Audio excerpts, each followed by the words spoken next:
Et bonsoir à tous, nous revoilà. Vous êtes sur le podcast des Relais Noirs. Donc les Relais Noirs, équipe de L3 de la région Hauts-de-France. C'est Tokra qui vous parle, le capitaine donc, de l'équipe Relais Noirs. Et je suis accompagné, comme lors du premier épisode, de mon cher camarade Tok. Bonsoir à tous. Donc en fait, comme j'ai marqué dans la publi, en fait on a trop kiffé faire le premier épisode, c'était trop bien. Et on s'est dit, tiens, on va en faire un deuxième. Et puis, comme on voulait pas trop traîner, on s'est dit, allez, vas-y, on le fait maintenant. Alors cet épisode, il est en live sur Twitch, là, YouTube. Il sera rediffusé, il y aura une vidéo qui sera diffusée au mercredi en rediff sur YouTube. Et il faut savoir aussi que notre bon Mistakes, notre chef de la tech, nous a ouvert un compte Spotify également. Donc en fait, les podcasts sont aussi dispo sur Spotify. Donc Spotify, YouTube, c'est trop bien, c'est puissant. Donc il est beaucoup trop fort, notre ami Mistakes. Je me fais arracher les yeux, ce titre est pas centré, donc je le fais tout de suite parce que sinon Mistakes va me tomber dessus. Il va me défoncer. Il va pas être bien. Il commence à trembler déjà. Donc voilà, donc le programme de ce soir, ça a été assez facile à trouver parce qu'on a un sujet qu'on voulait aborder avec Tok, qui est le parcours compétitif en fait. Qu'est-ce que le parcours compétitif ? Quel est notre parcours compétitif ? Comment on en est arrivé là ? À faire des trucs, des week-ends entre hommes, à jeter des dés et pousser des bonhommes en plastique. Tout à fait. Par où ça a commencé, etc. Donc ça va être une discussion, hein. On va s'interroger l'un et l'autre, tranquillement, parce que même malgré tout, même si on fait partie de la même équipe, on a quand même un parcours différent dans le hobby, et on peut encore apprendre des choses. Donc voilà. Donc sans plus tarder, allons-y. Ouais. Vas-y. Alors, moi j'ai envie de savoir comment tu as découvert le hobby. Parce que on a tous une manière différente de découvrir le hobby, et j'aimerais savoir ce qui, toi, t'a amené à jouer à Warhammer. Il y a eu plusieurs, ça s'est fait en plusieurs étages. J'ai pris l'ascenseur et j'ai monté plusieurs étages. Ça a commencé avec un ami à moi de qui j'étais au collège, qui, si un jour écoute ce podcast, Attends, t'étais au collège, mais faut savoir que t'es pas encore tout à fait une barbe blanche, mais ça nous amène à quand? Alors Quelle la barbe version? blanche, elle est en cours. Donc je vais alors la version, j'en ai aucune idée parce qu'à l'époque, je ne voyais que les pitous. Mais on devait être, écoute, c'est pas compliqué, j'ai 39 balais. Au collège, je devais en avoir par là 12-13 dans ces eaux-là. Donc c'était il y a 25 ans, quoi. Un bon 25 ans. Donc on devait être en V2, un boomer sur 20, quoi. Donc Adrien, si un jour tu écoutes ce podcast, on en avait reparlé un peu sur Facebook. Donc un ami à moi, Adrien, qui un jour dans la classe me ramène un Dreadnought Furioso en métal. Il me dit regarde ça. Et là La j'ai puissance. fait ah ouais, la Dreadnought Furioso. Wow. D'ailleurs qui est légende, hein. À ma grande tristesse, ce Dreadnought Furioso n'existe plus, hein. Il est passé légende, je trouvais ça honteux perso. Et donc en fait un jour je suis allé chez lui et il avait la chance d'avoir un papa qui était passionné de miniatures et notamment de trains. Tout ce qui était les trains miniatures, donc il faisait des trucs de fou, des dioramas de fou. Et en fait, son père lui avait fait un vrai maquettiste. Et en fait, son père avait installé, alors moi ça me faisait halluciner quand j'étais gamin, parce que j'avais pas tout ça. En fait, en gros, si tu veux, dans leur comble, ils avaient installé une planche avec des poulies. Et en fait, ils faisaient monter et descendre les tables en fonction de ce qu'ils avaient besoin. Et ça, moi, ça m'a fusillé. C'est-à-dire que pour moi, ce mec avait la meilleure vie possible. En fait, en tant qu'enfant, tu vois, il était au top du top. On pouvait pas faire mieux que ça. Il avait un papa qui jouait avec lui, quoi. Voilà. Et donc j'ai découvert le hobby comme ça. Alors, bien évidemment, je n'avais ni l'argent, ni tout ce qui va avec, la place, etc. pour m'y mettre. Les premières figurines que j'ai eues, c'était même pas des figurines Warhammer, c'était des figurines Seigneur des Anneaux, quand c'était sorti dans les éditions Hachette. Donc pareil, je devais avoir, allez, 15-16 ans par là, même pas. Et ça a été mes premières figurines que j'ai montées, peint avec mon frère d'ailleurs, qui se souvient toujours de la cicatrice que j'ai sur l'index droit où je me suis planté un scalpel dans le doigt 30 secondes après lui avoir dit que non, t'inquiète, je vais pas me le planter. Il se fout toujours de ma gueule aujourd'hui, faut le savoir. La base. Et ensuite, alors moi j'ai jamais vraiment quitté le hobby, c'est juste qu'après en fait après j'ai une carrière militaire, donc malheureusement ou heureusement j'ai été décroché de tout ça. Mais je suivais quand même de loin le lore, parce que je kiffais. Donc moi, je suis tombé amoureux des Dark Angel très tôt. J'ai trouvé ces mecs-là. Moi, j'ai vu des mecs avec des capuches qui criaient repentance et qui enfermaient des mecs pour les interroger pendant 3 siècles. Ça m'a plu tout de suite. Les vœux de silence, les mecs qui massacrent une compagnie de scouts. Ah, j'ai trop kiffé. Donc du coup, je suis resté dans le hobby, mais de loin, en fait. Je pratiquais pas. Mais tu suivais les Ouais. sorties, tu suivais ce qui se passait. Bah, je regardais avec envie, en fait, tout simplement. Et j'achetais un White Dwarf de temps en temps quand il y avait un truc sur les Dark Angel qui sortait. Alors c'était bien avant YouTube. Je suis un vieux monsieur, hein, Ouais, je le parce qu'à rappelle. l'époque, dans les White Dwarf, il se passait encore des choses vraiment intéressantes, quoi. C'est ça, t'avais des sorties d'unités, t'avais du lore, t'avais plein de choses. Et puis je matais la peinture et je me disais, mais comment ils font pour faire ces trucs-là. Enfin, bref, j'étais en adoration, mais de loin. T'avais pas de tuto YouTube pour savoir comment tu faisais Bah, de la contraste ou... Non, non, non. YouTube n'existait pas, hein, je le rappelle, je suis un vieux monsieur, hein. Donc voilà. J'ai vu l'arrivée de Facebook, hein, accrochez-vous. Donc ensuite, plus tard, un petit peu avant le Covid, faut savoir que je joue beaucoup aux jeux vidéo et que ça a saoulé ma femme, à juste titre, parce que j'avais la tendance à m'enfermer avec le casque sur les oreilles et à être un peu coupé de ce qui se passait dans la maison, parce que j'aime beaucoup les jeux vidéo aussi. Et on vivait à l'étranger. Euh, Ouais, je sais, Awa, enfin, Mekil, là, sur le chat, le vœu de silence en partie, ouais. Sur Overwatch, je tente très bientôt. Je me ferai un auto-vœu de silence. Et en gros, l'idée, c'est qu'à un moment, ça m'a gonflé. Et la V9 sortait. Enfin, elle était fin V8, la V9 était annoncée. Et j'ai dit à ma femme, vas-y, tu sais quoi, j'ai envie de m'y mettre. Et elle y connaissait rien. Et je lui ai expliqué brièvement. Elle m'a dit, écoute, tant que ça te décroche la tête de l'écran et que ça te permet de faire autre chose, moi, je te soutiens à 100%. Et d'ailleurs, gros big up à ma femme, qui est une femme fantastique et qui tolère toutes ces choses. Mais ça veut dire que Euh, quand t'as repris, t'avais des gens qui jouaient ou t'as juste ouais. acheté pour peindre et faire des trucs dans ton coin? Alors, un peu des deux. C'est-à-dire que j'ai acheté des figues parce que j'en avais envie. Donc, c'était la sortie de la boîte V9 avec tous les Primaris et tout. J'avais acheté 2-3 merdes avant, hein, quand même, hein. J'avais acheté des trucs qui sortaient parce que les Primaris sont sortis fin V8. Dans la tête, je me suis dit, tiens, c'est un renouveau. Il y a 2-3 trucs sympas. J'avais acheté 2-3 Tactical Squad histoire de voir un schéma de peinture et tout et tout. Et, et ensuite, j'ai trouvé une petite communauté. Donc, il faut savoir que j'habitais à l'étranger en plus à ce moment-là. J'étais en Estonie. Donc, pour ceux qui sont nuls en géo, l'Estonie, c'est en face de la Finlande. Si vous savez pas situer la Finlande, je peux rien faire pour vous, retourner à l'école. Ça Euh, c'est fait. Ça, c'est fait. Ouvrez Google Maps, l'un ou l'autre. Mais donc, c'est un tout petit pays d'1 million d'habitants, dont la moitié vit dans la capitale. Et donc, en fait, on a vécu 10 ans là-bas, parce que mon épouse est de là-bas. Et donc, il y avait une petite communauté Wargame qui était quand même ok, en vrai. Et donc, j'ai fait mes premières parties là-bas. C'était un petit club. Alors, c'est dommage, ils n'écouteront pas ce podcast parce qu'ils parlent pas français. Mais pareil, c'était un super club. Yomana, ça s'appelle. C'était trop bien. C'était géré par des Ukrainiens qui étaient arrivés, qui étaient là depuis un moment. Déjà, c'était bien avant ce qui s'était passé entre l'Ukraine et la Russie. Et en fait, ils géraient ça de manière vraiment passionnée, quoi. Ça, c'était pas leur boulot. Il y en a, ils étaient devs, il y en a, ils faisaient d'autres trucs. C'était des vrais passionnés. Et c'était pas que du wargame. T'avais des tables de jeux pour du tabletop, merde, comment on dit en français? Des jeux de société, voilà. Jeux de société, là. T'avais les jeux de société, t'avais les soirées Magic, t'avais les soirées ceci, cela. Donc c'était plutôt cool. Et donc en fait, j'ai fait mes premières parties là-bas. Et mes premiers tournois là-bas, que j'organisais, parce qu'en fait, je me suis pris de d'engouement pour le compétitif. C'est là que j'ai rencontré Arcan, aka Sam, qui est maintenant dans notre Discord aussi et qui est devenu un ami. Un autre, Romain, qui lui est toujours en Estonie, avec qui j'ai joué cet après-midi. Donc en fait, il y avait quand même une petite communauté de Français. Les Français, on aime bien le wargame, donc voilà. Et ça a commencé comme ça, grosso merdo. Et toi, dis-moi, le hobby, t'as atterri comment dedans? J'y suis atterri, j'étais en première, je crois, en seconde. J'ai rencontré un mec avec qui je suis devenu copain qui s'était mis à jouer au Seigneur des Anneaux.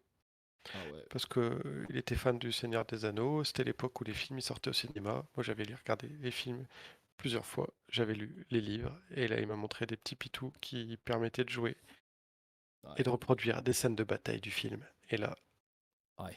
J'achète. C'était c'était finito pépito.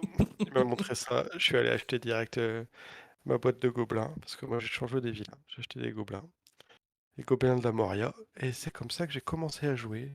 Après, on s'est fait un groupe de copains au lycée, on jouait à ça, on jouait surtout Seigneur des Anneaux. Après, on s'est mis à jouer à Battle, à Warhammer Battle, Ah putain, parce que ouais, pareil, battle. l'univers fantaisiste, c'était génial. Puis je trouvais que les figues étaient dingues. Pareil, j'avais acheté du chaos. Je me souviens du seigneur de chaos de Slanesh sur sa monture à moitié serpent et tout ça. Il y a des trucs de dingue. Peu Warhammer Battle. Je trouvais ça dingue. Et après, on s'est mis un petit peu à 40K, mais à cette époque-là, je jouais pas trop à 40K. Et puis, on s'achetait un peu les boîtes avec les sous qu'on avait. Donc, c'était un peu Ouais. compliqué, en fait, d'avoir des armées complètes, quoi, tout simplement. Après, je suis devenu étudiant. Euh, j'ai arrêté de jouer parce que j'ai plus de cercle de jeu, mais je peignais un peu. J'achetais des figurines que j'aimais. Je les peignais et je les revendais sur eBay. Et bah pourquoi pas. Euh, c- j'ai pas fait fortune avec ça, mais au moins j'achetais des figurines, ça me coûtait rien au final parce que je les revendais à peine plus cher que ce que j'avais fait, mais ça a occupé mon temps libre. Puis après, le niveau d'études s'élevant, le temps s'amenuisant, j'ai arrêté. Ouais. Et j'ai arrêté, grosse coupure, hein, je veux dire quoi, 15, 16 ans. J'ai repris, moi, il y a 1 an et demi, à peu près. J'ai repris parce que j'ai mon frère qui joue, qui s'est expatrié en Suisse, qui fait partie d'un club. Et mais il arrêtait pas de m'en parler. Et putain, je me disais, ah, c'est vrai que ça a l'air bien, ça a l'air bien et tout. Puis je vais chez lui, je revois toutes ses figurines. Et puis lui, il fait du compétitif. Je vois les armées complètes. C'est le truc que j'avais jamais réussi à faire de ma vie, les armées complètes. Ouais. Avec des doublettes, des triplettes, tu vois, pour faire du compétitif. Et là, je lui demande qu'il m'explique et tout, en quoi ça consiste le compétitif, comment ça se présente et tout. Et là, je me dis, ah, franchement, ça a l'air trop bien. Tiens, j'ai une J'ai envie, question. j'ai envie de faire ça. Ouais, vas-y. Est-ce que tu penses, parce que moi ça a été mon cas, est-ce que tu penses que. Est-ce que tu as suivi un petit peu l'aventure du WTC, enfin, j'ai envie de dire la médiatisation du Wargame, où tu commençais à voir donc French Wargame Studio, qui commençait à mettre Ah, des du rapports de tout, du bataille. tout. T'es passé à côté de ça? Moi, quand j'ai arrêté de jouer, si tu veux, je peignais des vieux borgnes et des buveurs de sang en métal, hein. Ouais. Je suis revenu dans le hobby il y a 1 an et demi. Il y a Gulliman, il était revenu. Il y avait Mortarion. Moi, je suis un fan de lore. J'avais lu tout le fluff et là, je fais, mais qu'est-ce Putain. qui s'est passé pendant toutes ces années? Ils ont fait revenir tout le monde, c'est pas possible. Et j'étais fou. J'étais comme un fou. J'ai redécouvert le jeu, j'ai redécouvert l'évolution du. Je suis allé dans une faille temporelle pendant 15 ans. Moi, j'ai oublié tout ce qui s'était passé. Alors que je connaissais tout par cœur, hein, l'Horus Heresy, tout ça, j'avais tout lu, tout lu. Ah, puis en Donc quand plus, je ces suis bouquins ont revenu, été réécrits après. Enfin, il y a eu toute la série qui a été refaite donc je, ensuite, après. je suis revenu, j'ai découvert tout ça Hmm. et c'était dingue. Il m'a montré tout ça et je me suis dit putain, j'ai envie de jouer. Puis mais Hmm. j'ai des sous, maintenant je peux faire des vraies armées. Et en fait, le problème quand moi j'ai commencé à quoi, 35 ans, 36 ans, ben, que t'as pas de copains qui jouent, faut trouver un cercle de jeu parce qu'au début t'achètes des Mhm. pitous pour jouer avec des gens. Et ben, c'était compliqué. Donc moi, j'ai commencé à acheter et à faire des figurines et monter une armée. J'avais personne avec qui jouer. Hmm. Et en fait, j'avais un objectif, c'est mon frère, il m'avait dit, c'est pas grave, tu viendras en Suisse, il y a un tournoi à telle époque de l'année, je sais plus, c'était au mois d'octobre. Et tu viens et tu fais un tournoi. Oh, Et on en si tu parlera de veux, ça, oui. ouais, mais si tu veux, moi j'ai pas compris en fait. Enfin si, j'ai compris, mais j'ai pas réalisé ce que c'était, ce que ça impliquait. Ouais. Donc en fait, j'ai d'abord fait comme tout le monde, j'ai cherché sur Internet un peu ce qu'il y avait comme différentes armées, parce qu'il y a des Mhm. trucs. Bon, déjà, tout ce qui était armé, qui ont des modèles qui sont toujours vendus, Mhm. qui sont, qui existaient du temps où j'ai joué ado, c'était pas possible quoi. Tu vois, genre les taux, tu vois, les taux, moi, ils sont sortis quand j'ai découvert le jeu à l'époque. Ouais. Donc je me suis mis au Space Marine du chaos, il y avait toute la gamme. Et là, j'ai pas compris l'erreur, tu vois, l'erreur du mec qui se dit qu'il va faire du Ouais. compétitif en se lançant dans une armée avec 10 000 entrées. Et Ah, mon frère m'avait prévenu que dans le compétitif, il fallait faire des doublettes et des triplettes. oui. Et moi, je me suis dit, c'est pas un problème, ça va aller. Et en fait, c'est compliqué. Après, dans le panier, tu mets x3 et tu réfléchis après, quoi. Ouais, voilà. Donc voilà C'est un peu comment ça. je suis revenu Bah dans le écoute. jeu, dans le hobby, comment j'ai découvert le hobby, comment j'y suis revenu, parce que moi j'ai eu une très longue coupure. Et après, on va s'étendre après sur le compétitif, mais donc pour revenir à toi, t'as commencé le compétitif en Estonie et c'est toi Ouais. qui crée les tournois avec c'était tournois genre en mode Game Workshop, tu mettais des corps toi-même ou tout de suite Non. t'as regardé sur internet et t'as vu comment on faisait? Alors, en fait, moi, le trigger, ça a été le, le WTC, en fait.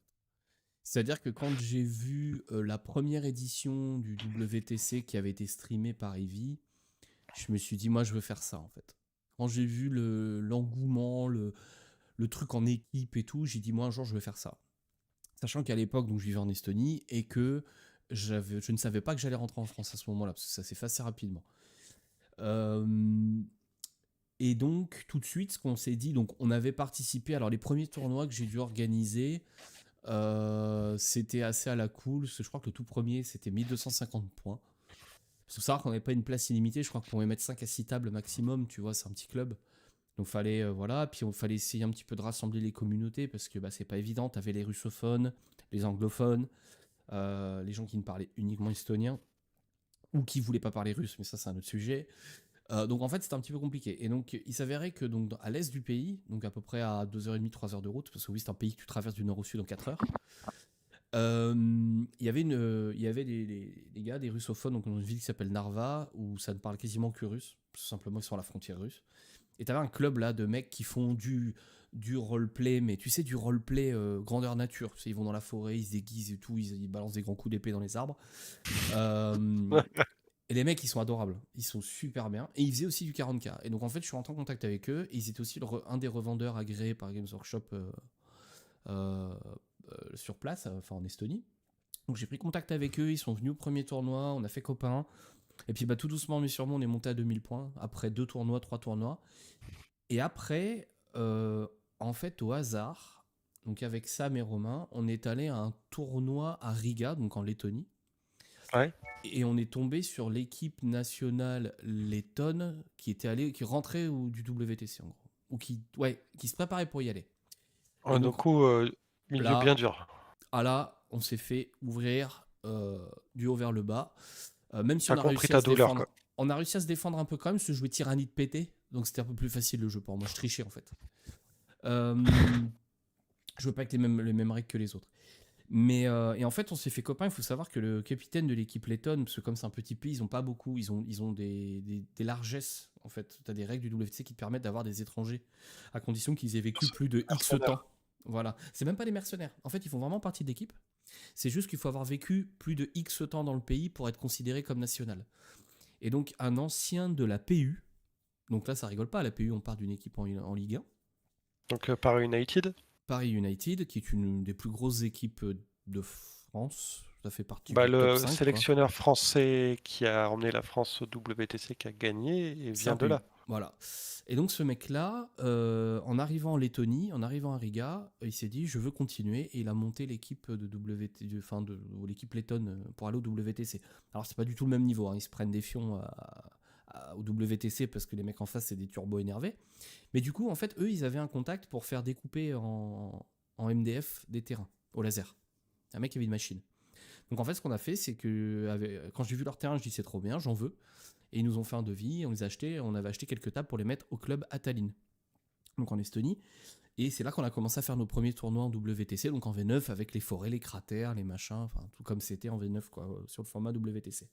Et c'est là où vraiment, je me suis dit, allez là c'est 2000 points, format WTC, donc c'est là où tu découvres les conventions WTC, où tu tapes 30 pages de mise à jour après la data slate de Games Workshop, tout en anglais, où tu vas sur le Discord du WTC, donc d'un seul coup tu t'intéresses à tout ce qui se passe. Puis après c'est un engrenage, t'es dedans quoi, t'es dedans.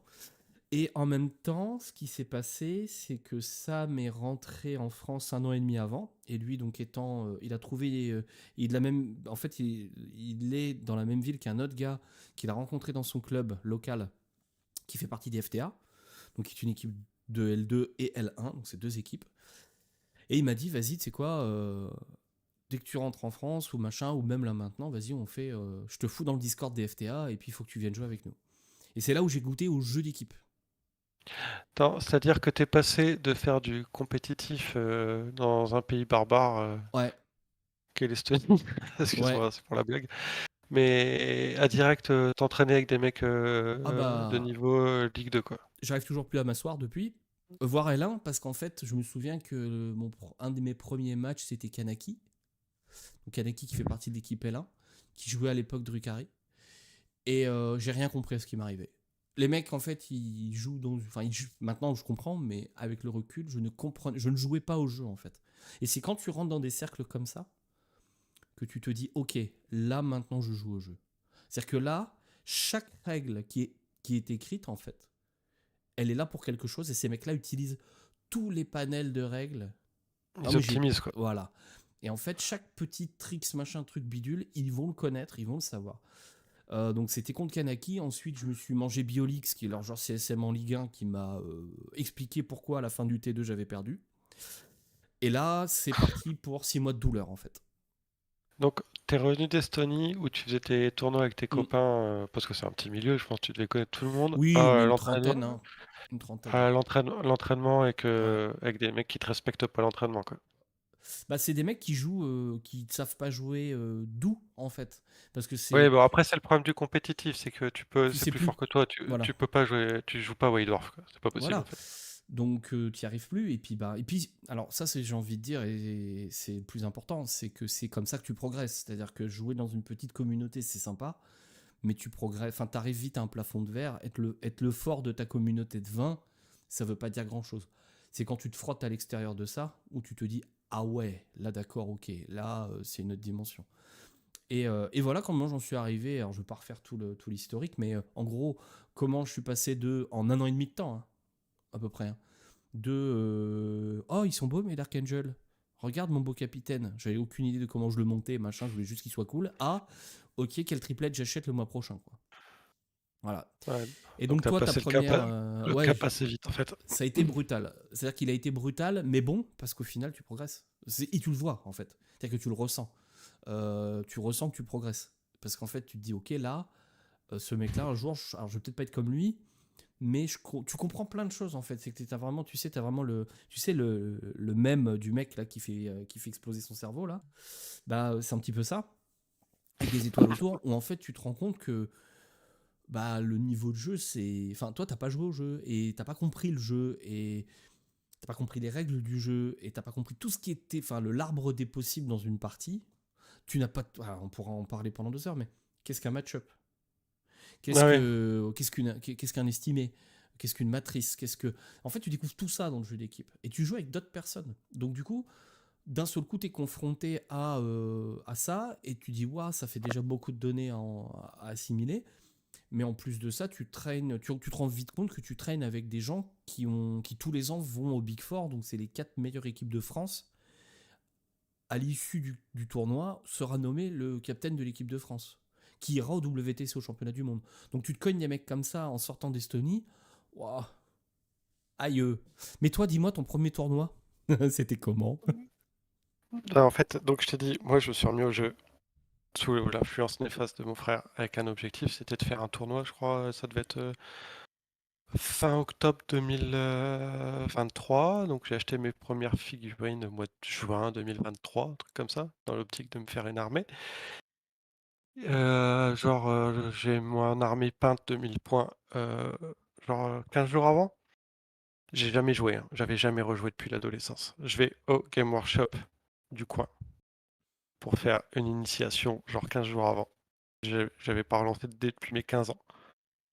Dans la semaine qui suit, je trouve une asso à Amiens où il y a des mecs qui jouent et je vais jouer, mais ça joue, je vois Greg, mais ça joue mou, tu vois. Des joueurs d'assaut, bon, c'est pas grave, j'ai fait une partie, j'ai fait partie à 500 points. Donc, mais bon, c'était pour apprendre les mécaniques de jeu, etc. Et derrière, bah, je suis parti en Suisse, chez mon frère, pour faire ce fameux tournoi. Et là, mon frère, gentiment, tu vois, le tournoi, c'était un GT, hein, je crois de mémoire, de samedi au dimanche. Et j'arrive le jeudi, parce que mon frère, tous les jeudis, il a une asso, il joue. Et il m'avait organisé une partie avec un de ses copains, j'avais jamais joué à 2000 points. Clairement, je vous raconte ça, mais c'est un truc à pas faire. Non. Mais bon, moi, je le regrette pas. Première partie à 2000 points dans son club contre un gars qui joue World Eaters, hein, les gars. Non, je vous cache pas, table de T2, j'étais table rasée, il avait le T1, il m'avait, foncé tout droit, tu es à Badon, tout ça, enfin la totale.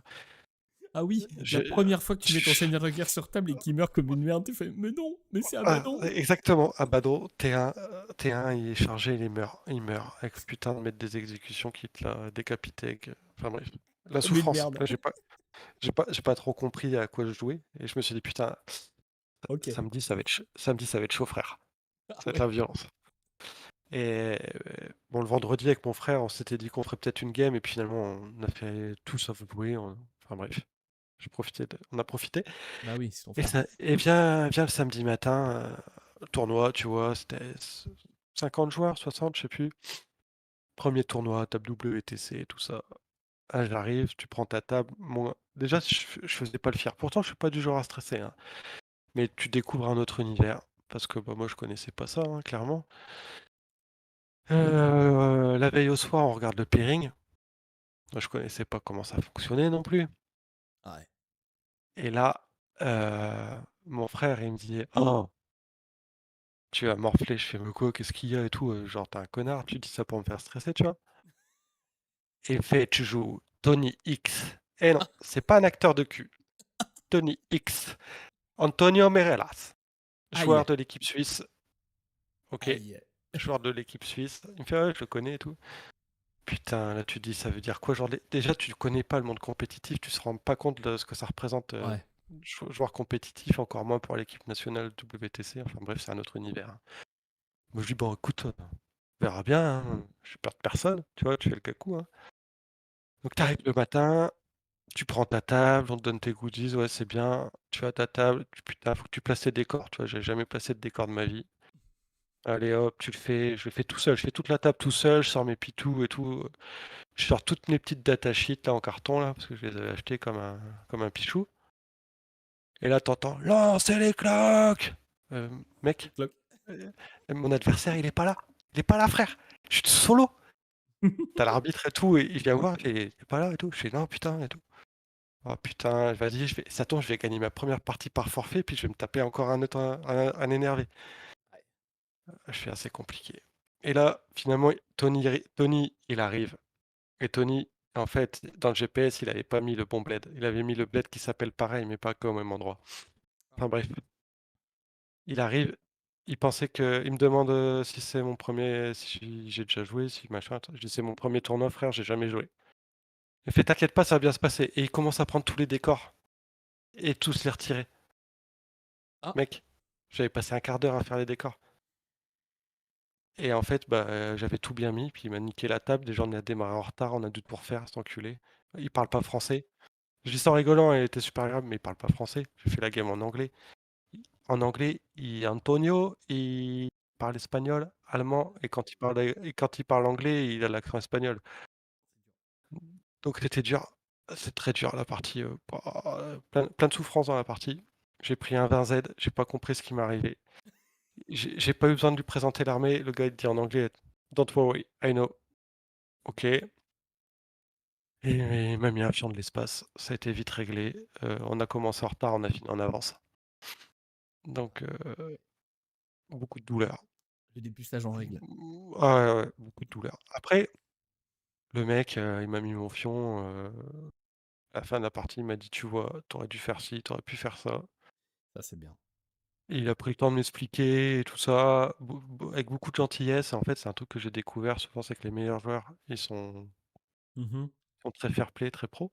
Mhm. Et donc premier week-end de tournoi, au final, je crois que je fais 4 défaites, un nul, une victoire. Enfin, je finis pas dernier, je finis pas cuillère de bois, donc j'étais assez content quand même. Ah, t'es pas venu pour rien, ouais. Je suis pas venu pour rien. Et en fait, bah, moi après pendant un an, jusqu'à ce que je vous rencontre, j'ai fait que des tournois et j'ai joué un petit peu avec les gens d'Amiens, mais qu'1 ou 2 parties parce que c'est compliqué. Et pendant tout ce temps-là, pendant un an, je n'ai joué qu'en tournoi. Et ça a été l'apprentissage, complet dans la douleur. Voilà. C'est-à-dire que tu sors, tu en armée à 2000 points. Déjà au début, tu sors, ta liste pas White Dwarf, mais tu joues ce que tu as. Ouais. Et à chaque tournoi, tu apprends des nouveaux tricks, hein, clairement. Mais du Parce coup, que tu as personne avec qui t'entraîner. bah c'est ça. Mais du coup, ma question, c'est quand tu te fais défoncer comme ça à la chaîne, quand c'est Bukake into Gangbang à la chaîne, comment t'y retournes en fait? C'est comment tu gardes la foi? Parce Ouais. que faut y avoir envie de dépenser du pognon, racheter des figues, retourner en week-end. Bah écoute, partie pour partie, c'est pas à toi que je vais le dire qu'une armée ça coûte cher. Une fois que tu l'as, moi Ouais, je me voyais pas revendre. Je suis un putain de tryharder dans tout ce que je fais. ouais, Je j'ai pas lâché quoi, c'est ça. on a C'est. continué et puis au fond j'y prenais du plaisir à prendre mes culs, tu vois? D'apprendre parce qu'il y a un challenge intellectuel dans une belle partie de Warhammer, tu vois? Oui, Et c'est ça qui me plaît, qui m'a motivé, mais par contre, c'était dur parce que quand tu joues pendant un an, j'ai fait tout type de tournois. mhm, Ça a commencé avec le tournoi qui sont pas trop loin de chez nous à Tourotte, mais il y a quand même 50 joueurs, hein. oui. Oui, puis il y a des Et, clients quand même, hein. j'étais de Normandie, j'ai fait le Fromel, j'ai fait Tourotte 2 fois, je crois. T'as fait l'ogre 2 fois. J'ai fait l'ogre, j'étais plus un noob. Mais ça, tout cela, je les ai fait en mode noob. Et moi, j'ai plaisir dans le challenge. Après, c'est pour ça que je dis que c'est pas pour tout le monde de découvrir ça parce que Pas comme ça, ouais. tu, s- tu souffres parce que Oui. t'es pas très bon, on va pas se mentir.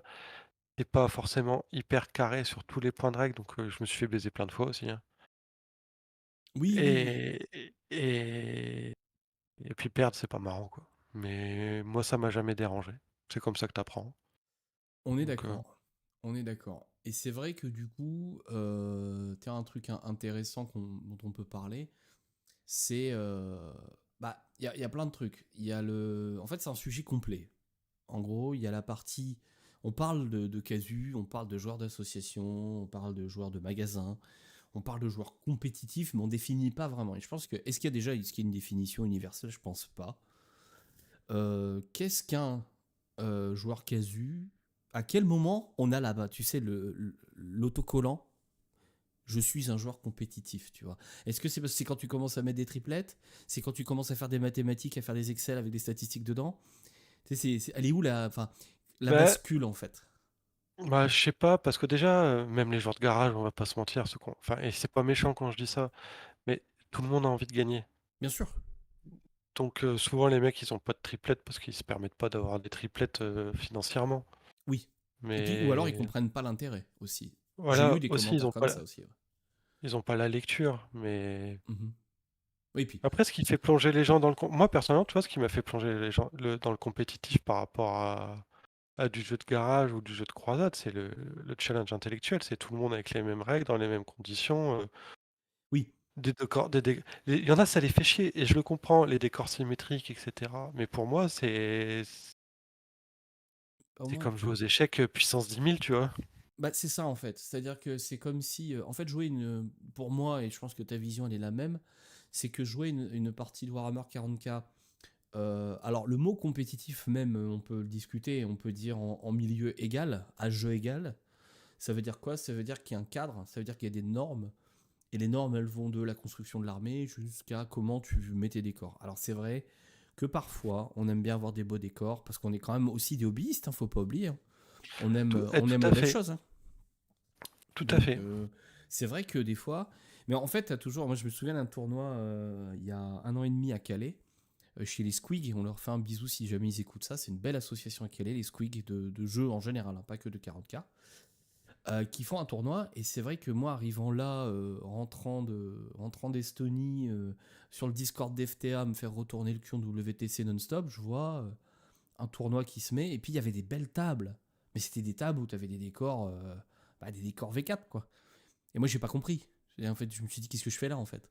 Mais en fait, faut, faut pas tomber. Alors, je sais pas comment expliquer, mais le problème, c'est que quand tu mets le doigt dans le compétitif ou dans le jeu égal, ça te demande tellement de temps, et qu'on est des adultes et qu'on a une femme, des enfants, etc., un métier à côté.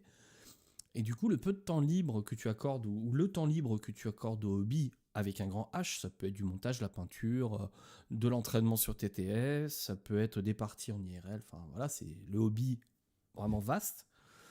Et ben en fait, tu peux pas le mettre partout en fait, ce temps. Donc en fait, Non, t'es obligé. il est pas extensible.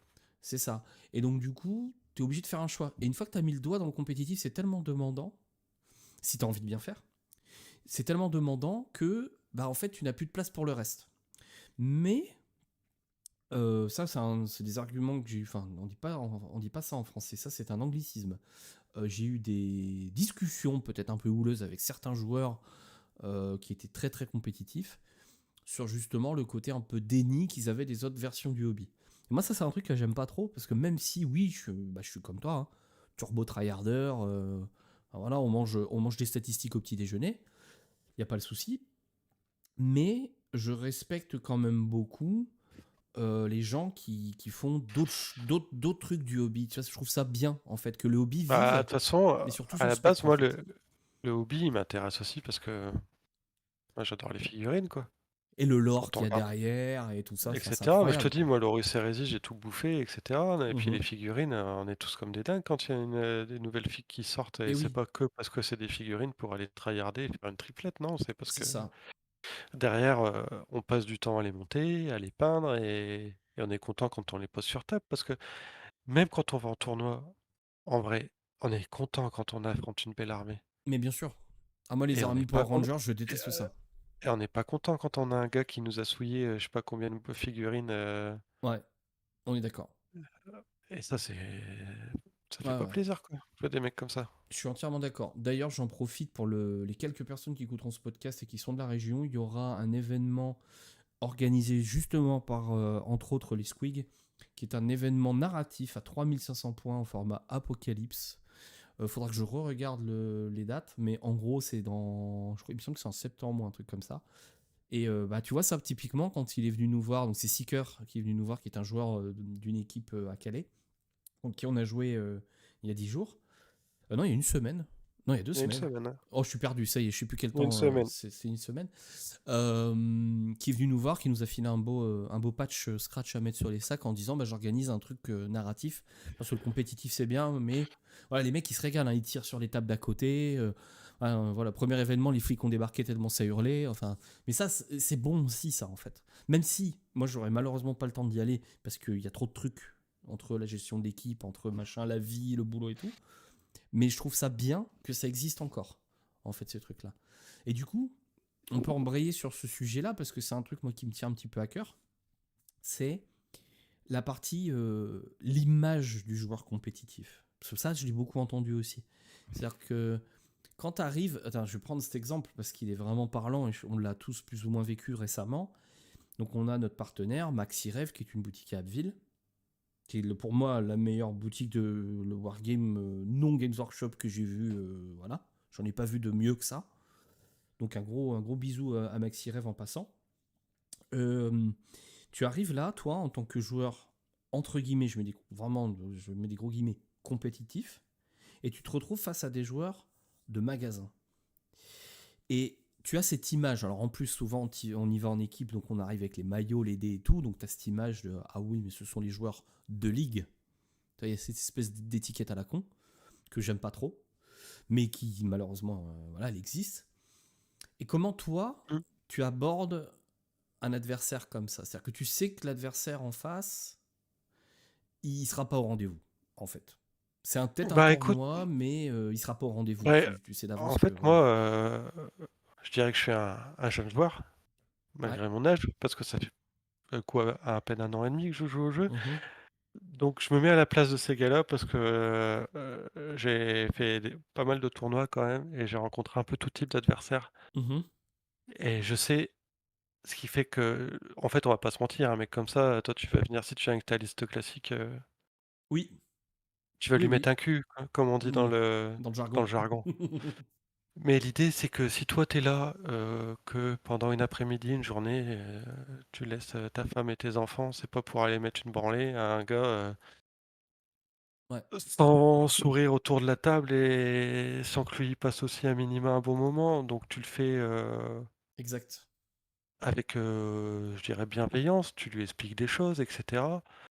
Ouais, Et l'idée, c'est que lui, il apprenne, parce que des fois, les mecs, c'est des joueurs de magasin, comme on dit, mais c'est pas vulgaire quand on dit ça, parce qu'ils jouent avec leurs copains, etc. c'est même trop bien. C'est Mais c'est parce qu'ils connaissent pas et ils ont pas l'habitude. et peut-être que ça va les intéresser, et peut-être qu'on aura des nouveaux joueurs avec nous, donc le but c'est pas de les écurer. C'est tout Et même l'inverse. nous, on a envie d'avoir des nouveaux joueurs avec nous dans la communauté, etc. Oui, Et, et moi j'ai découvert aussi le jeu des fois avec des comportements un peu désagréables ou toxiques sur table, et j'ai pas envie qu'un gars il ait une image comme ça de moi, en fait c'est pas possible. Juste tu sais, pour mon estime personnelle. c'est le bon vieux, fais pas aux autres ce que t'aimerais pas qu'on te fasse, quoi. C'est malheureux, Tout à mais fait. on revient au principe de base, un petit peu, hein, où tu dis, bah, si t'as eu, on a tous vécu, et ça arrivera encore, des mauvaises parties, malheureusement, où on a vu des mauvaises parties se dérouler, et on a de la peine pour les autres, et puis on a de la peine pour ceux qui la subissent, et quand c'est nous, on se dit, putain, mais vite, faites que ces 3 heures se terminent, quoi, parce que ce mec-là, il est insupportable. Et pour moi aussi, ça reste un jeu, et un jeu qui joue à deux, donc t'es dans le partage. Donc Oui, même si tu vas défoncer un gars, oui, je suis entièrement d'accord avec toi. bah tu le fais. Euh, Et le but, c'est que si tu, même si tu le défonces, bah tu puisses aller boire un café avec lui, prendre le pain au chocolat qu'on va t'offrir avec lui, discuter, refaire la partie, lui discuter de ce qu'il peut faire de yes, mieux, de tout à fait. différent, Tout à fait. et de parler d'autres choses aussi. Tout à fait. Je suis entièrement d'accord avec toi là-dessus. Je pense que avant tout, on essaye de véhiculer une passion qui a plein de visages, quand même. Mais d'abord, l'amour des belles figurines, l'amour des belles peintures, l'amour d'un univers, parce qu'au final, c'est ça. Hein. On joue Mais pas à regarde, Warhammer toi, parce que, bah, dernier tournoi qu'on a fait à la boutique, c'est un oui, format bâtard. En plus, il n'y avait pas bah, il y avait c'était. rien de particulier, mais c'était à 1500 points. Mais t'as rencontré un mec qui a eu un Golden Demon, tu vois. J'ai kiffé. Ouais. Ah, Et, j'étais en admiration. et c'est comme on disait, une barbe blanche. Et puis le gars, il nous montre l'armée. Ah putain, Oh, l'armée Deathguard full converti avec les tentacules. Le mec, il incroyable. nous a sorti un Defiler. C'est Ouais. ça. Et le Defiler full converti. Non, mais Et là, en fait, j'ai l'armée. pris une claque. Mon gars, j'ai pris une claque. Parce que, en fait, ce mec représente ce que j'admirais quand j'avais 15 ans. Tu sais. Eh ben oui, parce que quand on regardait le White Dwarf, quand on regardait le magazine avec les vainqueurs du Exact. Games et tout ça, ce gars-là, il devait être dedans. Je me souviens plus de Mais son nom, mais ce mec a je sais plus combien de Golden Demon. Alors d'abord, avant toute chose, c'est un mec qui est agréable, très gentil. et il vient parce qu'il est content de sortir ses figurines, tu vois. C'est ça. Et il m'a montré des trucs sur ses figues. Tu vois, avant qu'on parle de partie, il me dit, oh, regarde, son Predator ou son Rhino, je sais plus quoi, tu l'ouvrais sur le côté, t'avais un petit Nurgling qu'il avait ajouté. C'était Ah, il y assez... avait des trucs sous ses figurines aussi. C'était incroyable. En fait, tout était peint. Et là, d'un seul coup, et dans ma tête, je me dis, parce que bon, là, on commence à être un peu calé en peinture, donc on sait ce qu'on fait, sans être des dieux non plus, mais on commence à distinguer les niveaux de peinture. Et là, je me dis, ok, ce mec-là, il est quand même. Enfin, là, je commence à avoir des techniques de peinture où je me dis, et je lui dis comme ça, t'es balèze en peinture. Hein. Et là, il prend son téléphone, il sort son téléphone de sa poche et il me sort une photo. Il me dit, bah ouais, c'est ma passion. Et j'ai eu, je sais plus combien de Golden Demon. J'ai pris un coup derrière les genoux, tu sais. Mais ce mec-là, t'as pas envie de le souiller en partie. J'avais envie de le laisser gagner. Je voulais pas les détruire, ses figurines. J'avais pas envie Non, de puis faire sauter le son mec, il prédateur. te raconte qu'il est content de sortir ses figues de la vitrine pour venir jouer avec. C'est cool. Ah, putain, mais quel régal. Mais c'était mais un vrai régal. Donc tu tombes sur des mecs comme ça, tu te dis, le hobby, il est beau, en fait. Tu vois. Et malgré qu'on soit dans un tournoi avec un petit T, hein, parce que c'est un truc, c'est plus une réunion communautaire des gens du coin chez Maxi Rêve, mais il y a quand même un enjeu, parce qu'au final, tu essayes de gagner, parce que c'est un tournoi, donc tu veux gagner, et puis pour un côté un Et petit peu puis, d'esprit compétitif, voilà. t'aimes pas perdre de toute façon de Bah base. voilà, Ouais, tu on n'aime joues un pas jeu, perdre. c'est pour. Et, euh, et là, je me retrouve face à ce mec-là avec mon armée tyrannide, qui est pour moi dégueulasse comparé à ça, et le mec arrive à me faire un compliment sur ma peinture. Le mec, Ils sont bien tes socles. Le mec me dit, ah mais j'aime beaucoup l'effet brillant et tout, tu fais ça comment? Mais je suis un âne, moi je fous du vernis dans l'aéro et je rigole. Je fais ça comme une brute. Et j'avais l'air bête, mais bon, je me suis régalé, c'est une super partie. Et pour rejoindre ce que tu disais au début par rapport à l'appréhension de la partie, je pense que... Et c'est rigolo parce que souvent, il y a encore une fois cette image du joueur compétitif qui arrive avec ses grosses boules et puis qui les met sur la table et qui te met un gros 20 Z en ricanant. Euh, Alors, tu vois, c'est rigolo parce que c'est un des trucs déjà, quand on a mis en place l'équipe, c'est un truc qu'on voulait pas déjà. Parce que pour moi, l'image, elle est importante. On ne peut fédérer que si on a une belle image. Et bien jouer, avoir un bon comportement sur table, mais aussi en dehors de la table, c'est important.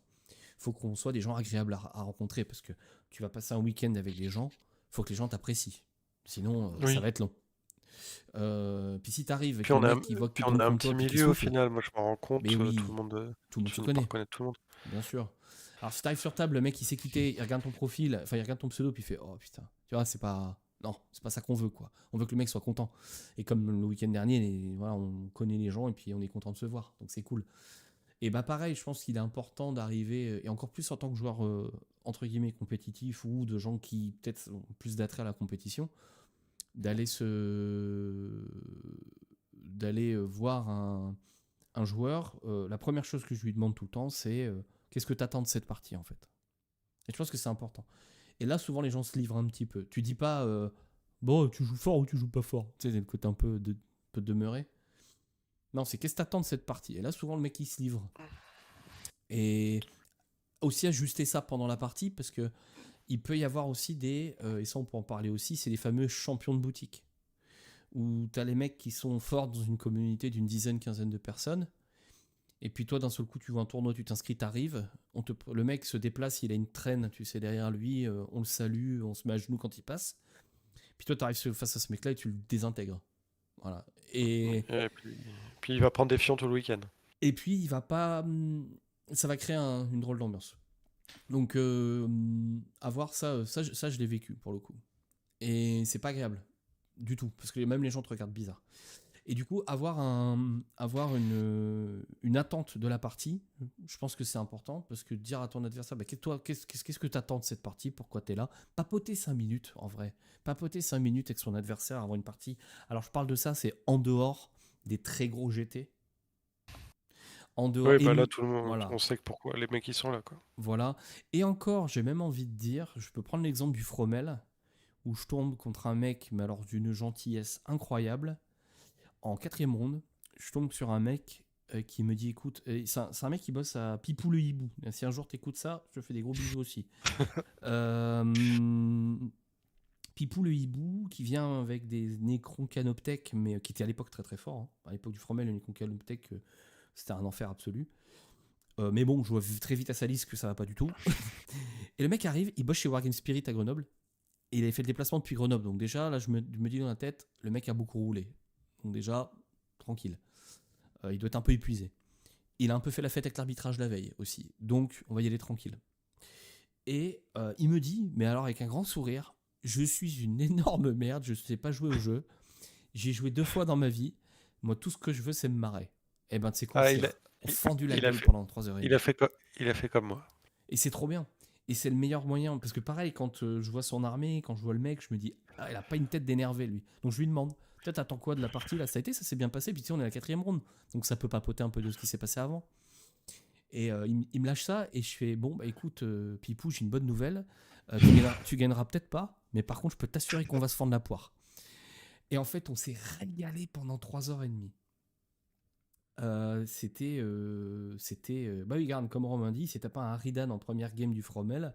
À Harridan, on n'en voit pas. Il n'y a que Aimé qui arrive à piloter des Harridan, en fait. C'est la dernière pilote agréée de Harridan, en fait. Et toi, tu étais allé avec une Storm Surge. Bah oui, le but, c'est ça aussi. Et au final, à la fin du tournoi, le dernier jour, on est en train de remballer. Et là, j'entends Tok'ra, Tok'ra. Alors, je me retourne. Qu'est-ce qui se passe? Qui c'est qui me hurle? J'ai oublié un truc, j'ai perdu un truc, il se passe un truc pas bien, quoi. Et là, je vois Pipou qui se coule les bras à l'autre bout de la pièce, puis qui me dit j'ai gagné ma dernière partie. Il était trop content. Et j'étais refait. Et j'espère qu'il sera encore là cette année si on peut y aller au Fromel et qu'on le recroisera parce que c'était un mec génial. Donc, l'image du compétiteur, elle est particulière. Elle peut être mal perçue. Mais je pense que c'est dû à la communauté compétitive de changer ça. C'est à nous de faire ça, en fait. C'est à nous de faire ça, c'est à nous d'aller dans tous les tournois qu'on peut et de s'adapter à son adversaire. Et même si... Et détacher le score du moment. Parce que le score, au final, on sait ce qui sera. Mais détacher le score, c'est pas grave si le mec perd et se prend un turbo-fion, qu'il a passé forcément un mauvais moment. On peut adoucir le score, entre guillemets. On peut adoucir le score en disant, bah écoute mec, bon bah désolé, hein, y a une différence de niveau, on n'y est pour rien. Mais j'espère que t'as quand même passé un bon moment, tu vois. J'espère qu'on a bien rigolé. Et puis pas hésiter à faire des retours aussi. Parce que ça c'est important, les gens le prennent vachement bien en réalité, je trouve. Quand tu dis, bah tu regardes là, t'as fait ça, bah moi j'aurais plutôt fait ça, tu vois. Parce que bah si tu le fais comme ça, il va se passer ça. Et ça, je trouve ça Ah oui, bah les super mecs, important. ils aiment bien apprendre. Mhm. Bah tu vois, c'est comme moi, mon premier tournoi, quand je joue Tony X, je le dis en rigolant, mais déjà d'une, j'ai fait la partie en anglais avec lui qui parle en anglais avec un accent espagnol, mais Oh. il il m'a il m'a appris des trucs, même si c'était... Et il était bienveillant. Parce que, en fait, je pense que le gars, clairement, je lui ai dit, c'est mon premier tournoi, c'est la galère et tout. Dans ses yeux, j'ai vu qu'il Il avait il, sa- pitié. il savait qu'il allait me mettre un fion, tu vois. Mhm. Mais il l'a fait avec respect et gentillesse, tu vois. Et puis, j'ai fait des erreurs de gros nous, mais à la fin, il m'a tout expliqué. Il a débrief et en fait, c'était cool. Et ça, c'est Et je très pense bien. que, par contre, si on prend par opposition, t'as dû rencontrer des mecs qui te parlent pas, qui parlent pas Ouais. pendant leur partie. Oui. C'est compliqué, hein. Bah, c'est 3h30, c'est Et long, hein. Tout seul en c'est plus. c'est un enfer, hein. Ah ouais, ouais, ça se passe pas bien. Ça ou des gens qui... Mais tiens, on peut parler un petit peu justement de ça aussi, parce qu'on a un petit peu de temps ce soir. On peut parler aussi de... Qu'est-ce qui fait pour toi... Alors moi j'ai une idée bien précise, c'est pour ça que je vais te poser la question et je donnerai ma réponse après, mais qu'est-ce qui fait pour toi la différence vraiment intrinsèque entre un joueur qui veut devenir compétitif mais qui ne l'est pas, mais qui se dit compétitif, et quelqu'un qui l'est vraiment? Pas évident ça, hein. C'est certainement rentré dans des assos où le mec te dit moi Alors, je suis un tueur et il se passe alors rien. pour moi, un mec qui est vraiment ultra compétitif et dans le beau sens du terme, je dirais que c'est un mec, bon déjà de base, qui a une très bonne connaissance du jeu, une bonne lecture du jeu, mais au-delà de ça, pour moi, ça va parler avec le comportement. C'est le mec qui joue avec toi et avec les meilleures intentions. Et c'est comme dans le sport, un mec qui veut gagner avec une manière propre. Oui. Voilà, voilà. Parce que pour moi, les champions de garage qui ont des comportements limites, qui lancent Oui. les dés derrière les ruines ou qui ont jamais ramassé un dé cassé de la partie, qui vont te le ramasser T4 parce que d'un coup ça va leur faire une Devawound. Bon, On les connaît ceux-là, on les a pratiqués, hein. Tout ça. tu vois de quoi je parle? Je sens le trauma d'il y a une semaine là. Il y a un truc qui remonte là. Bah voilà. Non mais Ben oui, ben oui, ben oui. Mais c'est en fait bon, pour moi c'est ça, c'est surtout ça, c'est le l'exemple à donner, comportement. ouais. C'est-à-dire que le truc on essaie de tendre vers ça. C'est-à-dire que c'est l'objectif sur lequel on. Alors c'est difficile hein, parfois, t'es fatigué, t'es machin, t'es pas de bonne humeur, t'as mal quelque part, t'as pas passé une bonne semaine, donc t'es peut-être voilà, on est des humains aussi derrière. Mais comme tu dis, le jeu d'intention. Et pour moi, la bascule, elle se fait aussi dans l'acceptation de la critique. C'est-à-dire que j'ai rencontré pas mal de joueurs maintenant, et je me rends compte Oui aussi. que les gens qui... En fait, c'est l'humilité, hein. Je vais même aller plus loin que l'acceptation de la critique, c'est l'humilité. C'est-à-dire qu'en fait, quelqu'un qui arrive dans un environnement et qui te dit oui, mais moi j'ai fait une liste, ça va tout défoncer, et lui je l'ai défoncé, et lui je l'ai défoncé, en général, sur le long terme, ce ne sont pas des gens qui font des grandes choses en compétition. Tout simplement parce qu'ils n'ont pas la bonne, comme tu l'as dit tout à l'heure, la bonne attitude. Un joueur compétitif, c'est quelqu'un qui part du principe que sa liste est mauvaise et qui fera des améliorations dessus. Il est jamais sûr à 100%. Tu vois, pourtant, regarde un bon exemple, hein. Le week-end dernier, on est allé jouer en ligue. Les listes, combien on en a fait tourner?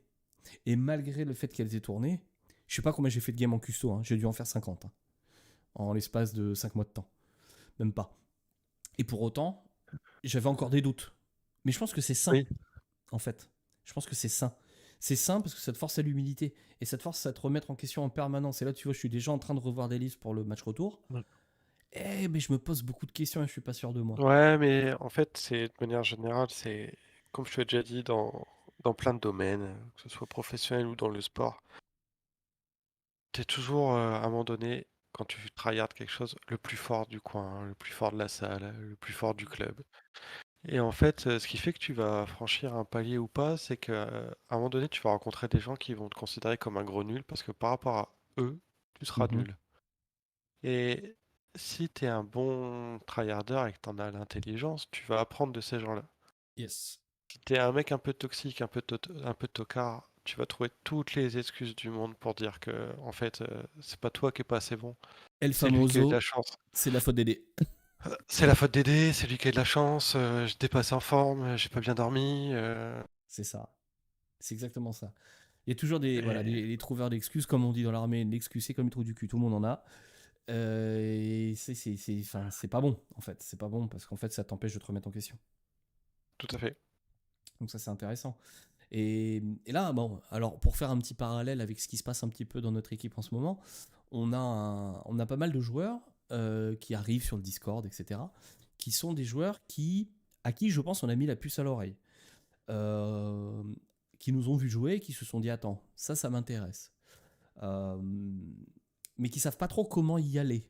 C'est-à-dire que, en fait, j'ai l'impression aussi, après je peux me tromper, hein, mais que c'est pas facile de trouver des gens qui vont te dire bah attends, regarde, voilà la route à prendre. Parce que la route, on l'a toute prise au final. Tu prends toutes les personnes qui font du jeu d'équipe à un niveau. De toute façon, partons du principe que quand tu fais du jeu d'équipe, tu as déjà un niveau correct. Parce que tu as une compréhension, alors sans être très très fort, hein, mais tu as une compréhension du jeu qui est déjà normalement supérieure à la grande majorité des joueurs de Warhammer 40 000. Parce que tu as des connaissances sur les match-ups, tu connais à peu près toutes les armées, tu sais à peu près tout ce que ça fait. Voilà, t'as cette compréhension-là, du moins dans le pot, quoi. Et, euh, et j'ai l'impression que bah, y a un attrait dans le compétitif, comme disait Agarion tout à l'heure sur le chat, il y a pas mal de minutes maintenant, une vingtaine de minutes. Il y a de plus en plus de gens qui s'intéressent à l'aspect compétitif du jeu. Mais par où commencer, quoi? Par où commencer? Et pareil, Bah, ça on me l'a déjà demandé aussi, c'est pas évident, hein. bah non, mais il y a plusieurs chemins, tu vois. Moi, j'ai commencé dans le compétitif juste parce que j'avais pas de copains avec qui jouer. Je me suis dit, c'est le meilleur moyen de rencontrer des gens. Il y a ça aussi. Ouais. Après,